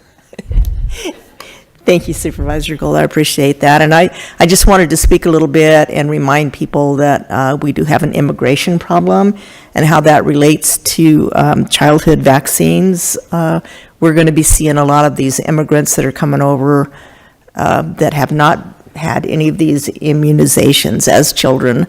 And therefore, if we are lax on our childhood immunizations or adult vaccines as well, we may be seeing an increase in cases we've never seen for years, like polio and mumps and chicken pox and hoofing cough. And I just wanted to remind everybody that we have a problem at the border, and part of this problem is these diseases are being brought back into our nation. That's all I wanted to say. Thank you, Supervisor Bishop. Supervisor Lingenfelter, anything to add? Okay. Thank you, Madam Chair. I would like to see him come back with a plan to spread those vaccines over a period of time. You know, maybe a 3-month period of time. Do we need a motion for that? Who just spoke? I'm sorry. This, what's going on? Somebody made a comment in the gallery. Oh, okay, all right. Okay, all right, Phil. All right, so do we need a motion for this? Chairman Angus? Yes. Just wonder if Supervisor Gold would be agreeable to continue in this so that the Board of Health can maybe have another meeting and discuss whether or not we can do this. Mm-hmm. That seems like a sensible way to proceed. Okay. Dr. Kingsley, when is the next Board of Health meeting? It's April. We do it quarterly, but I can program with the board. We do have it there where we can program a monthly one. We can do it next week if we need to, but I can program one for February or March, and we can set that up publicly noticed, as it is all publicly noticed, and we can just agendize this item, and we can reach out to our community partners as well as anybody that here listening would like to participate, and we would actively like to invite anybody to participate, so we have a robust discussion of this and being able to, what is best forward. We can confer in that meantime, to allow us to confer with Arizona Department of Health Services, as well as our attorneys, to make sure we do things correctly and based on the rules of Arizona, our administration code, so we can bring all that. Would February or March be acceptable for the board? If we were, it's your designate, you guys designated your individuals, so you can say, if you want me to try to do it next week, I can do that. But I would say ask for a few weeks to be able to organize, in February. Okay. If that would be okay. That doesn't need a motion. This just we just advise. Madam Chair. Yes. I don't know that Dr. Kingsley meant February. This is February. We're going to need a couple of weeks to bring people together. I'm just suggesting that we perhaps aim for March and perhaps the second meeting in March, just to allow about a full month for this dialogue to take place and to bring you back information that you can have a sense of confidence in. Okay. Sounds reasonable. Chairman Angus, if you are intending to continue this item, we do need a motion to continue to a specific date. Okay. This item, but what about item 25? We can go ahead with 25. We can go ahead with 25. Okay, let's take care of this one we're on now.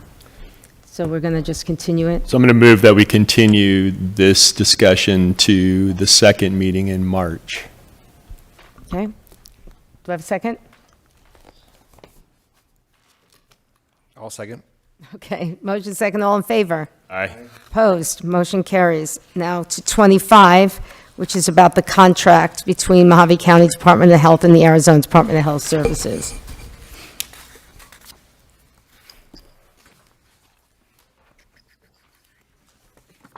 Motion to approve. Second.